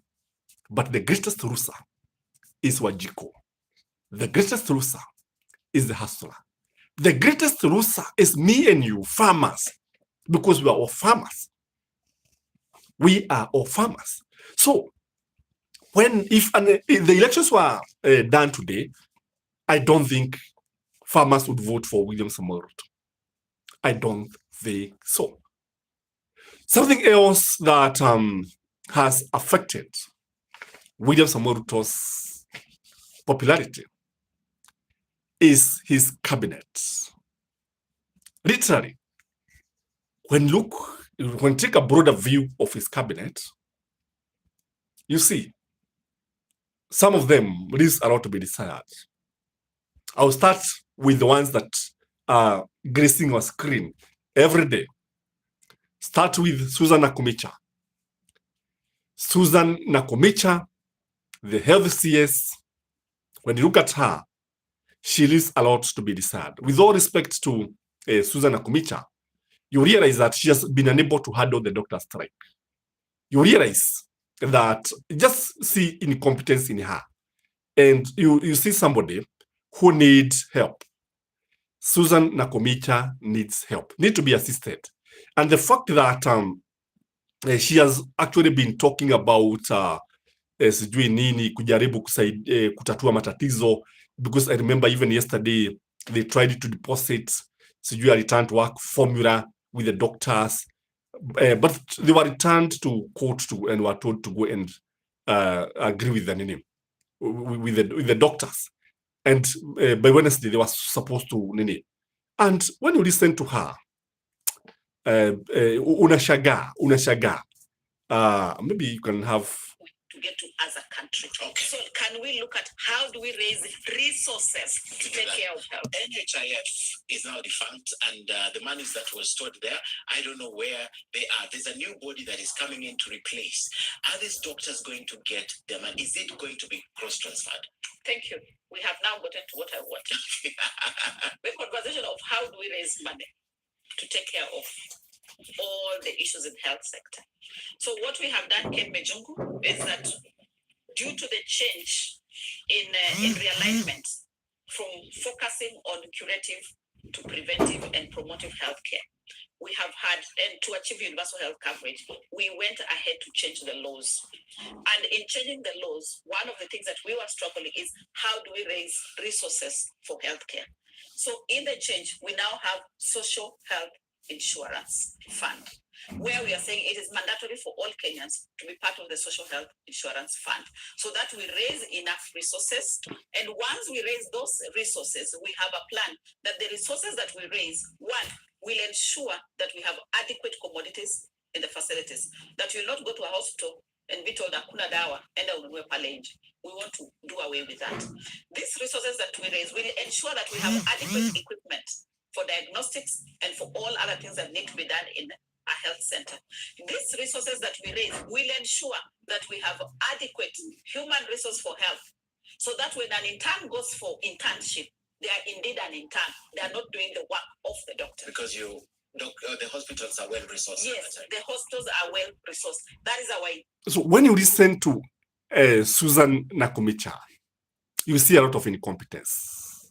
She's talking about the health insurance. She's talking about the interns. She's talking about increasing the number of doctors. Yet they are not even employing the intern doctors. And when they have employed them, they want them to get peanuts. How do you convince a doctor who is qualified, who went to school for 6 years at the university, studied medicine, and scored grade A at Form 4. And then you want to pay him peanuts. And again, if you look at somebody like Susanna Kumicha and the doctors who is operating somebody at Kenyatta National Hospital, who should get more money? Because if you ask me, doctors, teachers, policemen, lawyers should be paid a lot of money. A lot of money. Pay the doctors good money and they are going to deliver. Pay the teachers good money and they are going to deliver. So another cabinet secretary who is making the government unpopular is Moses Kuria. Moses Kuria, when he appeared in the Senate, Moses Kuria comes with so many things and is full of drama, and sometimes even walking out wakati anaitwa na Azimio, wakati bapo anaitwa na Senate. I think there was one time he walked out. And your argument breaches Standing Order 99. Mr. Speaker, by way of information, the person listed to appear before the Senate this morning, the Honorable Cabinet Secretary for Trade, Honorable Moses Kuria, Mr. Speaker, is the subject of a censure motion that I filed in this Senate on the 19th of June 2023. The guidance that I rise to seek, therefore, Mr. Speaker, is number one, whether a person who is going to be or is already a subject of a motion of censure that has already been filed before this hallowed house can again appear before that same house prior to the motion on censure being dispensed. Because in my view, Mr. Speaker, that motion would be prejudiced by the appearance of that person before we have dispensed that matter before this house. Therefore, Mr. Speaker, I personally take great exception to the presence of somebody the subject of such a motion in this hallowed house. And my fear is that the CS is going to use this privilege of appearance before the Senate to cleanse himself of the accusations that are contained in that motion. Therefore, Mr. Speaker, we in the minority side are objecting to his presence in this house, and we would seek your direction on whether or not his presence here today prior to the dispense of this motion would be prejudicial to the same motion. Honorable Moses Kuria is a personal friend of mine. But when it comes to matters of public service, the Speaker, friendships take a backseat. The things that the Honorable Moses Kuria has said about the media in relation to aspects that touch on the questions that were asked by Senator for Marsabit. The Speaker, it is known in this house and in this country that Senator Enoch Wambua is a journalist of long and good standing. To allow a leader, a cabinet secretary, to use the floor of his house to sanitize himself over accusations of abuse and insults directed at media house in the Speaker is a painful thing for me. So friendship aside with the Speaker, and Moses Kuria and I can have a cup of tea after this, no problem. But Mr. Speaker, on a matter of principle, we should not allow Moses Kuria to use the floor of this August House to sanitize himself. He should be stood down until we dispense with the motion of censure against him. Senator Sifuna, Indeed, you're out of order because your argument breaches Standing Order 99 in that you're anticipating debate of a proposed motion. I will therefore allow the Cabinet Secretary to proceed to respond to the question as asked by Senator for Marsabit, Senator Mohammed Chute.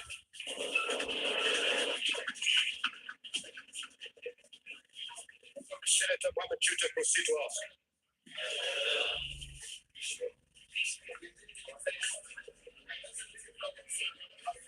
So, ladies and gentlemen, that debate in the Senate precipitated a walkout by the Azimio. Azimio, led by Senator Sifuna, had to walk out because Moses Kuria was a subject of debate, was a subject of a censure motion in the Senate. But what happened is that UDA decided to go ahead with the Nini, and they had to walk out. So because the president is speaking, I want you to listen to what William Samoei Ruto is saying. Listen to this. Very bad conditions. And it is a stark reminder to us as leaders that there is something that urgently needs to be done to sort out the future. Because the future is urban, we must sort out urban settlements. As a matter of national policy, we are committed to enhancing urban governance and management, and with the aim of implementing effective development planning in a manner that promotes robust urban investment and the provision of inclusive, high-quality social infrastructure in all urban areas and cities throughout the country. If there is an intersection between the bottom-up economic transformation agenda's program of housing and this program, it is because both are aligned in making sure that there is sufficient infrastructure to support urban dwellers. And therefore, this KUSU 2 program is clearly in tandem with our plan on urban housing, because one cannot do without the other. We need the infrastructure, we need proper planning, we need roads, we need sanitation, we need stormwater management, we need non-motorable transport to be able to facilitate movement in urban areas. But if people are living... That speech is going on because it's about a urban support program.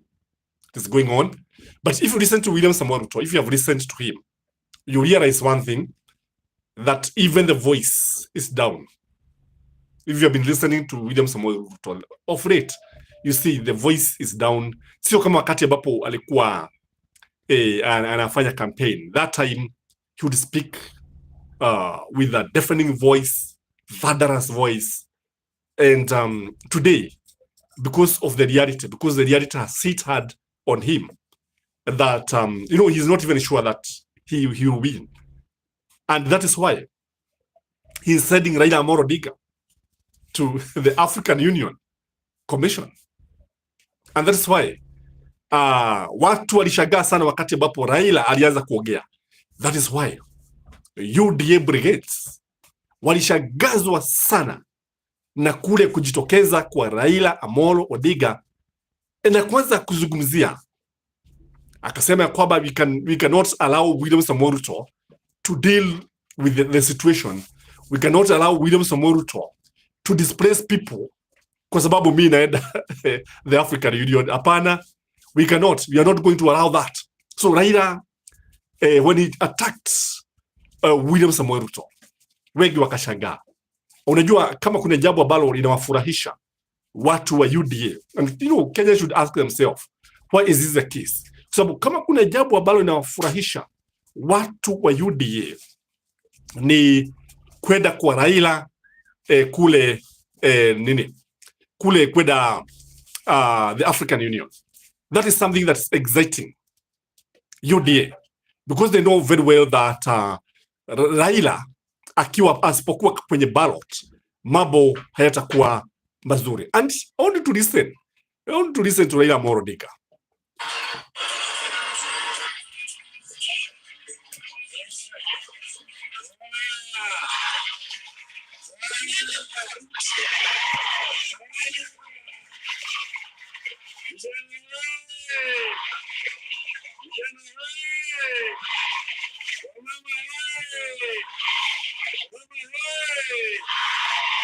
Asanteni sana vijana na mama na sio mjambo, una furaha. Tumekuja kama wanaazimio. Leo niliamua ya kwamba hata kama ni nini mpaka nifike hapa mkubwa. Nilikuwa ngambo, nilirudi jana usiku, kuna mvua penda nyesha mingi zaidi, lakini tayari nilisema leo nitafika mimi wana na nyinyi ana kwa kwanza kutoa shukrani kwenu, shukrani ya dhati. Mwaka jana tuliposema wananchi wajitokeze, watu wa hapa Mkuru wajitokeza, mlitoka na mkaonyesha ukakamavu, mkaonyesha ujasiri, mkaonyesha uzalendo, mkamwambia yule jamaa Zakayo ya kwamba siku yake imekaribia. Sasa hapo mnakumbuka tulikuja hapa, tumekuwa na wendo kama swara, tulikuwa na wendo na kama swara, na wale maaskari wa Zakayo pale chini, pale juu, pale watu wananchi wakatumwaga sisi maji. Tulipofika pale karibu na Tarungu, wakatuzuia kutoka, alafu kaanza kunyanyuza risasi. Gari yangu ilipiga risasi 10. Ule jamaa mshenzi yule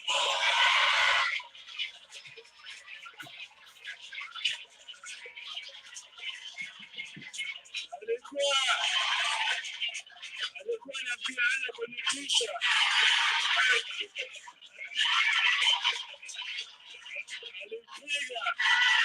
Alipiga risasi kwamba pumbavu wewe, hata ukipiga 1000 hakuna kitu kitafanyika.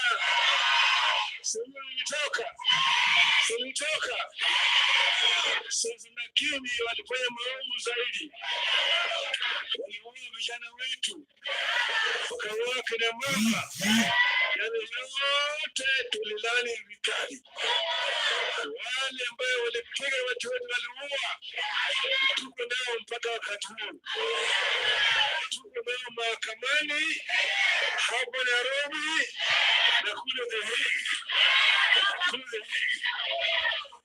Sasa wakati hiyo walikuwa wanapiga propaganda kila mahali ya juu, Azimio inataka kuharibu uchumi wetu.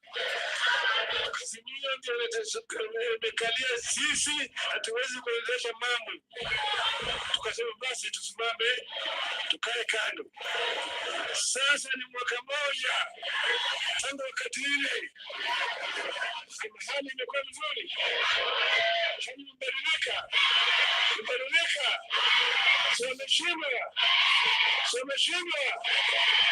Wameshindwa na hata wakakaa miaka 10 hawameshindwa. Zakayo hajui njia.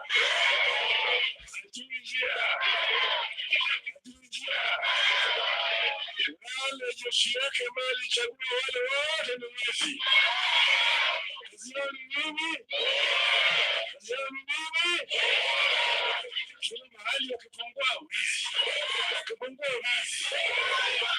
Juzi walisema wanaleta mbolea. Walisema mbolea imekuja. Mbolea mawe. Wanakuja kuuza wananchi mawe hadi mbolea bwana. Pumbavu sana. Sitakataka hiyo. Sasa hao watu wanaona mvua inanyesha, wanasema shule ifunguliwe. Shule itafunguliwa, wanangoja mpaka dakika ya mwisho. Watoto wamesafiri kwa shule, unasema pale fujo haifunguliwi. Sasa wewe ulikuwa unalala wapi? Ulikuwa unalala wapi na mama yako? Watu hawajui namna ya kuendesha uchumi. Sasa wakati huu hii mvua inaendelea, hadi jana nimetoka kule Dubai, kule Raboni ambayo ni jangwa, mvua inanyesha kwa sababu ya mabadiliko ya hali ya anga ulimwengu mzima. Lakini hao watu walikuwa hawajapanga mpango. Wanajua hiyo mvua itaendelea kunyesha, maji itakuwa mengi zaidi, mito zitajaa. Lakini hakuna hatua ambayo walichukua ya kidharura. Sasa mnaambiwa kwamba mpandeni mahali ambayo iko juu. Pande mlimani, mlima iko wapi? Mlima iko wapi? Kuna yale mabwawa. Ukichukua kule inaitwa Seven Forks. Kuna pale Masinga Dam. Kuna Kaburu Dam. Kuna Gitaru Dam. Kuna Kemerunga Dam. Kuna Kiembe Dam. Ni tano zote. Na zote zimejaa. Hizo damu nataka zitengeneze stima. Wanajua mapema ya kwamba maji inakuja, funguliweni madamu maji endelee ingie baharini. Lakini haja kaya hawajua juu haya maneno. Wanalala tu. Mpaka maji inajaa. Hapa Nairobi, iko Nairobi Dam. Hiyo Nairobi Dam imejaa na takataka ndani yake. Sasa kuna maji ambayo yanaingia ndani ya damu. Hiyo ndio sababu hii mto hii inafura kila mara kwa mara. Kwa sababu Nairobi Dam imekuwa clogged. Hawajafanya kitu inaitwa dredging ya Nairobi Dam. Kama ingekuwa serikali ya Azimio, tumedredge Nairobi Dam.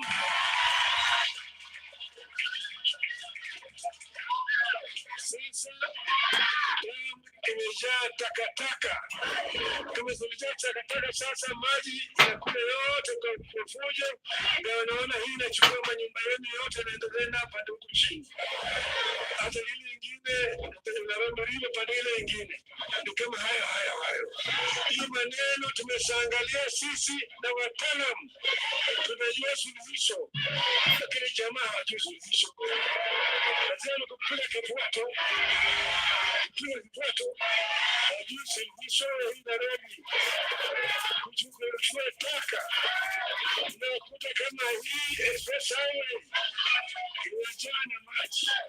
Hayo jamaa hawajaangalia mambo ya drainage hawajaangalia. Kazi yao ni kupiga kifua kama na pale ni kutoa onyo peke yake. Sasa sisi tunaambia haya kwamba tangazeni hali ya hatari. Tangazeni hali ya hatari. Sema kwamba hii mambo ya mafuriko is a national disaster. Declare the flooding a national disaster.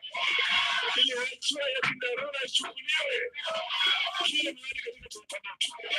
Na taifa na ng'ambo watatusaidia sisi. Watakuja kusaidia sisi. Lakini hawezi kutoa msaada kama nyinyi mtatangaza hali ya hatari katika taifa lenu. Jamaa wanasujumba hapa na pale, wanahangaika, hawajui waenda upande huu au upande huu. Mkono wa kushoto hajui yale makulia inafanya nini. Kwa sababu sisi tuko na shida. Sisi kama Azimio tuko na suluhisho. Hatuna kuwa na shida hii kama Azimio kwa serikali. Sasa lakini kuna wale wengine kama Bwana Lenturi wao serikali. Kuna wale wengine ambao wanaimba hapa na pale, mnawajua. Si mnawajua hao watu? Hawajui kama wanaenda au wanarudi. Kwa sababu tuko na shida. Tunaita zetu fora kindiki. Kile zinaita zile nani yule. Yetu inaitwa machogu. Angalieni machogu na mabawa. Pesa maboa na machogo. Naona tofauti. Tofauti. Ni kama usiku na mchana. Mtu anakuja anambia wewe huyu ni waziri. Unaona wewe ni waziri wa nini? Ati wewe ni waziri wa matibabu.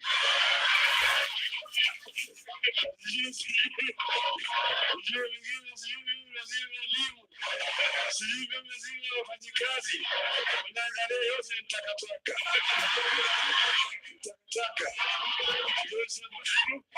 kuna shida manake tuko na dereva hajui stera yako hajui gia iko yapi klachi iko yapi kwa sababu Kenya ina shida maisha bado yamepanda juu zaidi. Sasa mimi nasema hapa ya kwamba hao watu wasibomoe nyumba ya kule Mkuru Kajenga. Wasibomoe manyumba kule Mkuru Kajenga. Sasa wakijaribu kubomoa hicho sisi tutakuja sisi na nyinyi.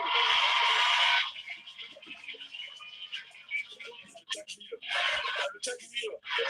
Haya watu kama mnataka kuhamisha watu kwenda jengeni manyumba mazuri, kati hao watu kwanza ndio waweze kubomoa, lakini pale waweze kubomoa manyumba ya watu pale wananchi wanaishi na kule mahali ya watu kwenda. Wananchi sio wanyama, wananchi sio wanyama, sio swala. Kuna Mungu na moyo wa watu sio, lakini wakija na kifua sisi ndio kifua. Unajua mambo ya kifua kabisa, tutakuja pamoja ili tukupe pamoja na nyinyi. Sasa Mkuru must stay. Tunaona vizuri, Mkuru must stay. Mkuru must stay. Mkuru must stay. Give the people of Mkuru alone.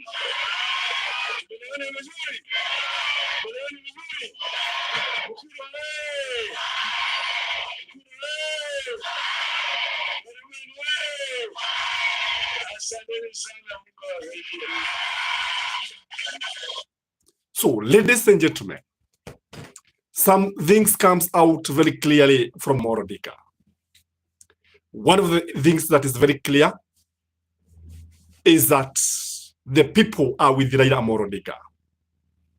The people are very, very happy with Raila Odinga's speech. The people are excited by the presence of Raila Odinga. The people have not left Raila Odinga. If you compare the crowd, the same crowd, because William Samoei Ruto was in the same place yesterday. But you see the touch is very different. You see the emotions are very different. William Samoei Ruto is not firing the crowd because his popularity is waning every day. His popularity is melting like ice, as I've already said. Something else that comes out of this speech is that people do not want Raila Odinga to go to the African Union. That is very clear. By the way they are responding to Raila Odinga, the way they want him to continue, the way they are responding to Raila Odinga, from the way they received Raila Odinga like a king, it tells you that people do not want Raila Odinga to go to the African Union. People want Raila Odinga to vie for the presidency. The big question is Raila going to the African Union? What do you think, ladies and gentlemen? And if you listen to Raila Odinga, do you see a person who is going to the African Union? Do you see somebody who is very keen on going to the African Union? Because any behavioral psychologist would tell you, Raila seems to have changed his mind. Raila have always opined in this channel and it's start to be corrected.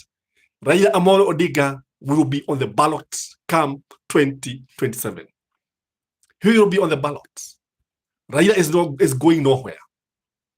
Even if he wins the chairmanship of the African Union Commission, Raila will come back. And he'll come back like Baba. Baba, remember when he was away? Baba, when you are away.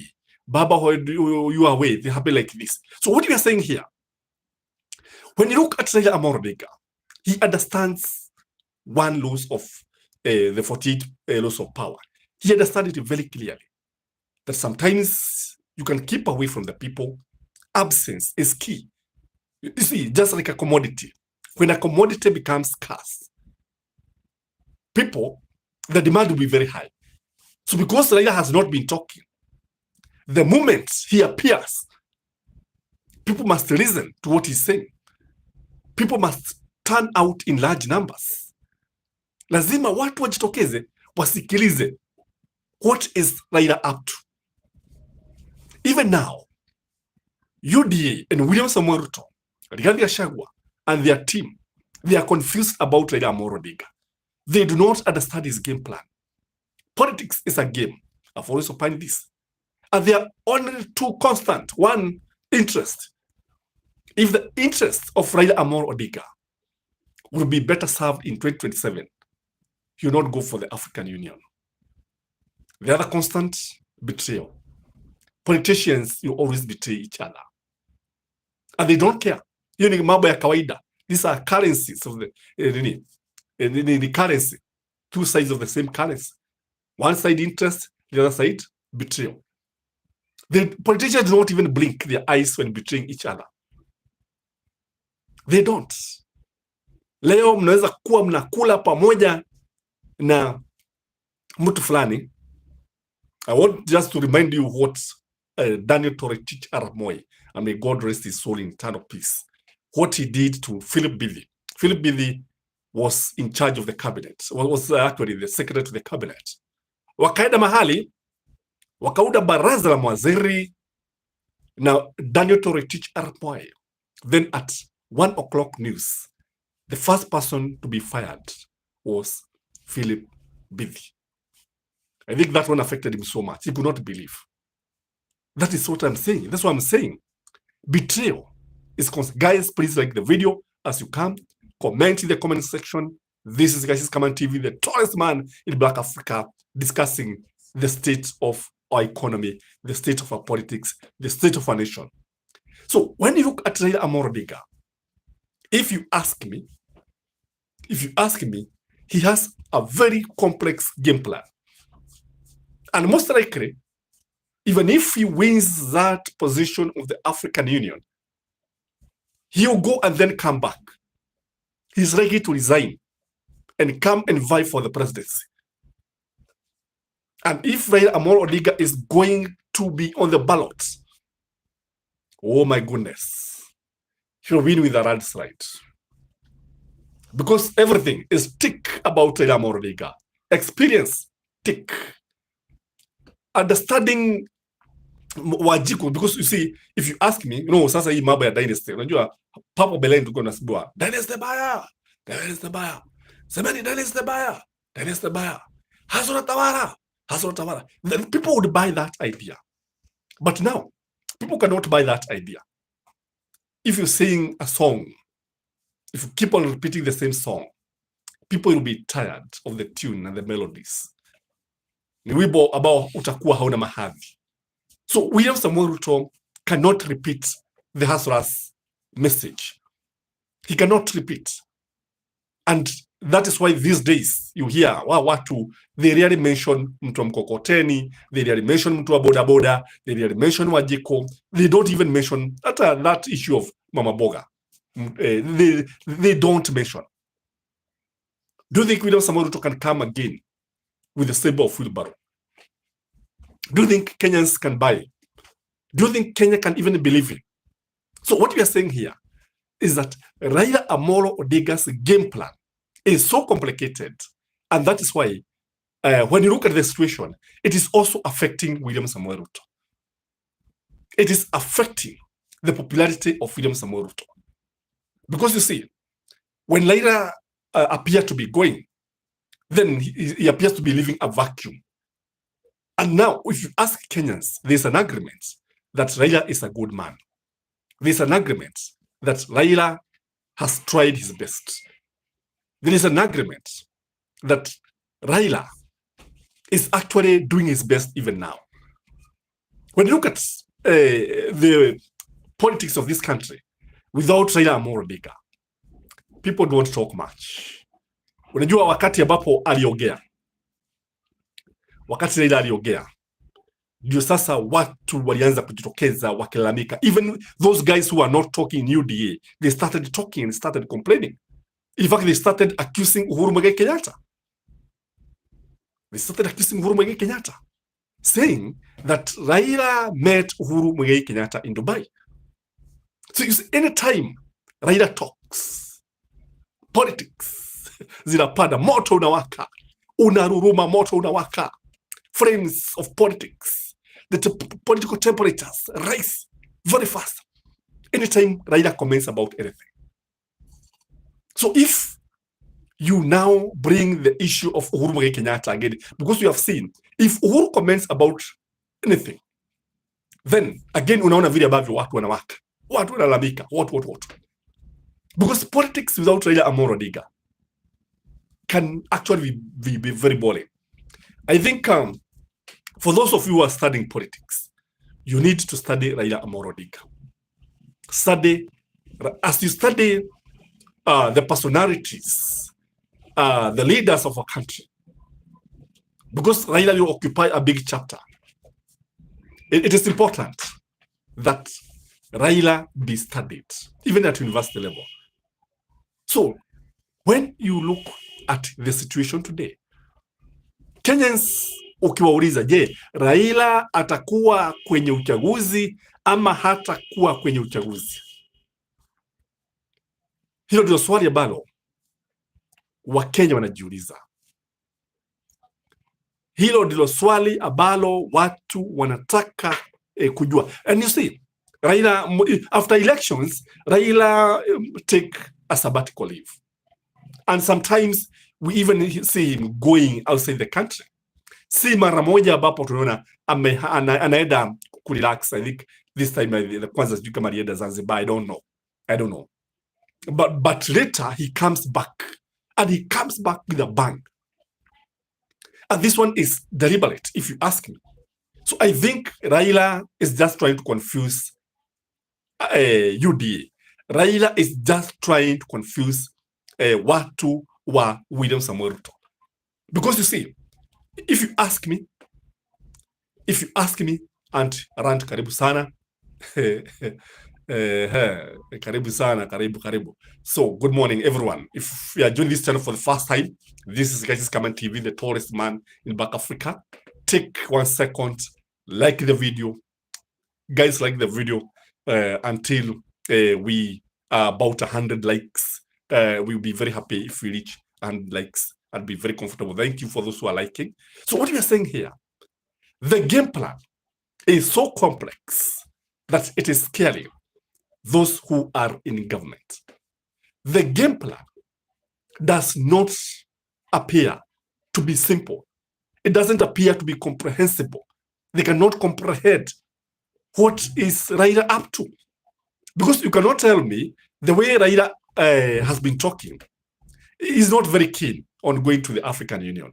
He's not very keen. Gachie Skyman, today, I'm happy to welcome me live in your YouTube. Asante sana Jane. Karibu. Karibu anashukuru and pia UK. Please, over my bro, I like. Asante sana. Thank you, auntie.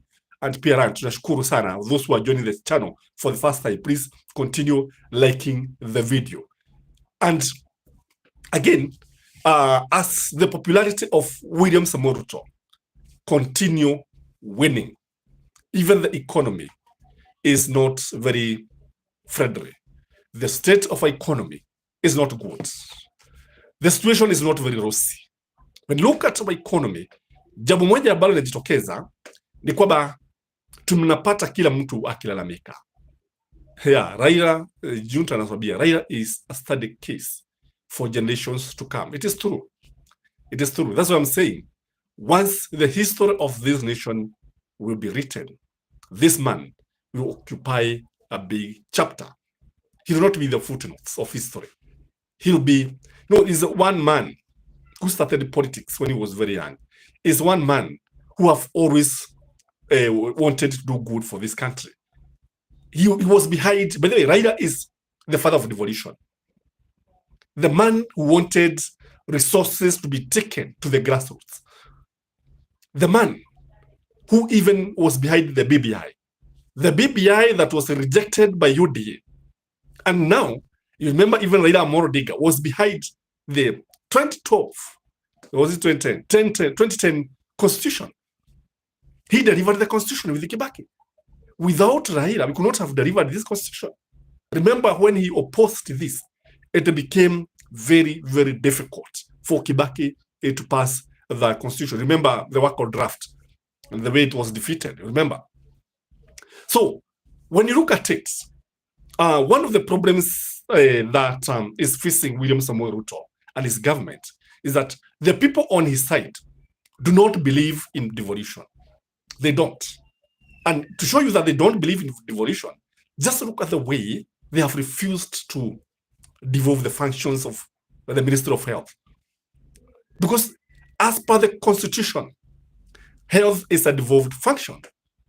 But he has refused to devolve this function. Reason? Your guess is as good as mine. Health Ministry has a lot of money allocated to it. Even a lot of money from the donor community. A lot of money goes to the health minister. Na sasa wataki kuachilia iende kwa magatuzi. You look at the agriculture, in fact, even the issue of distributing fertilizers. Sasa hata sijui Mithika Linturi anafanya nini pale. Hata sielewi. I don't understand why this is happening. I don't understand why William Samoei Ruto should even bother with agriculture. I think what he should do is just to provide the policy guideline. The national government should only provide the policy guideline. Devolve everything, agriculture, to the counties. That is where the people are. That is where the farmers are. These are the people who understand. In fact, the governor understands the farmers more than the president.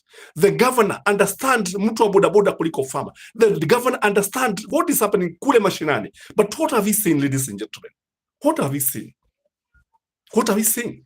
We are seeing a government that does not want to implement the 2010 constitution. In fact, if the 2010 constitution was implemented to the letter, this country would be a heaven on earth. This country would be a heaven on earth. In fact, there would be no need of even the strike. There would be no need of strike. We will not see any strike. But now what we have seen a government ambayo inataka kujiribikizia kila kitu. Even sending money to the counties is a problem. We have seen governors complaining about government, the failure of government to send money to the counties. We have seen some workers in the county government going for months without pay because the government look like it doesn't care a lot. So what do you expect, ladies and gentlemen? Do you expect the economy to grow as it should? Because from where I sit, if the country implement the 2010 constitution to the letter, the issue of two-third gender rule, the issue of devolving all the functions, I think this country, the economy, would prosper. That would actually send money. There would be a lot of money circulating in the grassroots, in the counties. Farmers would be paid in time, and so many other things. So when I look at our economy, though if you ask the national government, they will tell you that we have stabilized the economy. But have we? I've always said in this channel that economy improves when people feel the effect. When the people feel that sasa tuna pesa, tuna kitu. But I've said again and again, the problem with UDA government is that they measure growth and development of the economy with the price of oga. The price of maize flour is not the measure of GDP. It is not the measure of per capita income. It is not. Let the people feel, because you see, let us not buy the idea ati vile ambavyo tunaambiwa na IMF, vile ambavyo tunaambiwa na nini, World Bank, what. That's the best thing. That's not the way to go. It is not the way to go. So as this narrative of the empty coffers continue, William Samoei Ruto's popularity continue to win. So guys, I want to end this video at this point. And from the bottom of my heart, I want to thank you everyone for being with us. I have always told you that we have a country to make. We have a nation that we have to create this nation. We have to improve governance in this country. We have to fight with tribalism. We have to fight with the poverty. We have to do everything possible to make this country great. We can make it. Our forefathers laid a very good foundation for this country. We should not let them down. Kibaki showed the way. Kibaki implemented the vision of our forefathers and handed over Vision 2030 to Uhuru Muigai Kenyatta. Uhuru Muigai Kenyatta gave the baton to William Samoei Ruto peacefully, without any drama. So let the government in office carry the dreams of our forefathers. The dreams of our forefathers was to fight illiteracy. We have illiteracy in our country today. Yes. Was about to fight diseases. Today, many Kenyans are ravaging in diseases, in poverty. The health sector is in crisis. So we are not living as per the dreams of our forefathers. The dreams of our forefathers was to unite this nation, speak in one language, to see ourselves as Kenyans, not as mtu wetu sijui nini, what mtu wa kitendawili, mtu wa samaki, mtu wa maziwa. No, the dream was to me speak as a Kenyan. The dream was for me to vote for a candidate who have the interest of the nation at heart. Sio ati unaenda pale unauliza kabila, ati ukiangalia ukiona jina. Because you see, I remember some of our leaders have been heard telling, when they are responding, your name betrays you. So that is why I tell especially my Kikuyu brothers, don't buy the idea of tribalism. We on the grassroots have no problem. Aliza tuna shida, by the way. In Mathare tunakaa kama ndugu na rafiki. Dadora the same. We don't even bother where you come from. As long as tuko pamoja. Most of our friends come from other communities. But our leaders, mnakuja, mnadanganya watu, mnaweza kuambia sijui mtu ametoka wapi, sijui nini. No, that is not important. That is not important. If Raila is on the ballot and you strongly believe that he's equal to the task, and you strongly believe he can bring prosperity to a nation, he can bring honor to a nation, he can improve the economy, please give him a vote. So guys, let me wish you a happy day. Let me wish you a peaceful day. Take care. The floods are still raging, but hii asubuhi Kiambu ni kama mvua imetulia kiasi. But when I look at the sky, from where I sit, I can see the sky. The skies are dark. They are dark clouds hanging. And anytime, mvua inaweza kuanguka wakati wowote. So, like the video and have a blessed day. I remain yours truly, Gachie Skyman, the tallest man in Black Africa. Adios, adios, adios.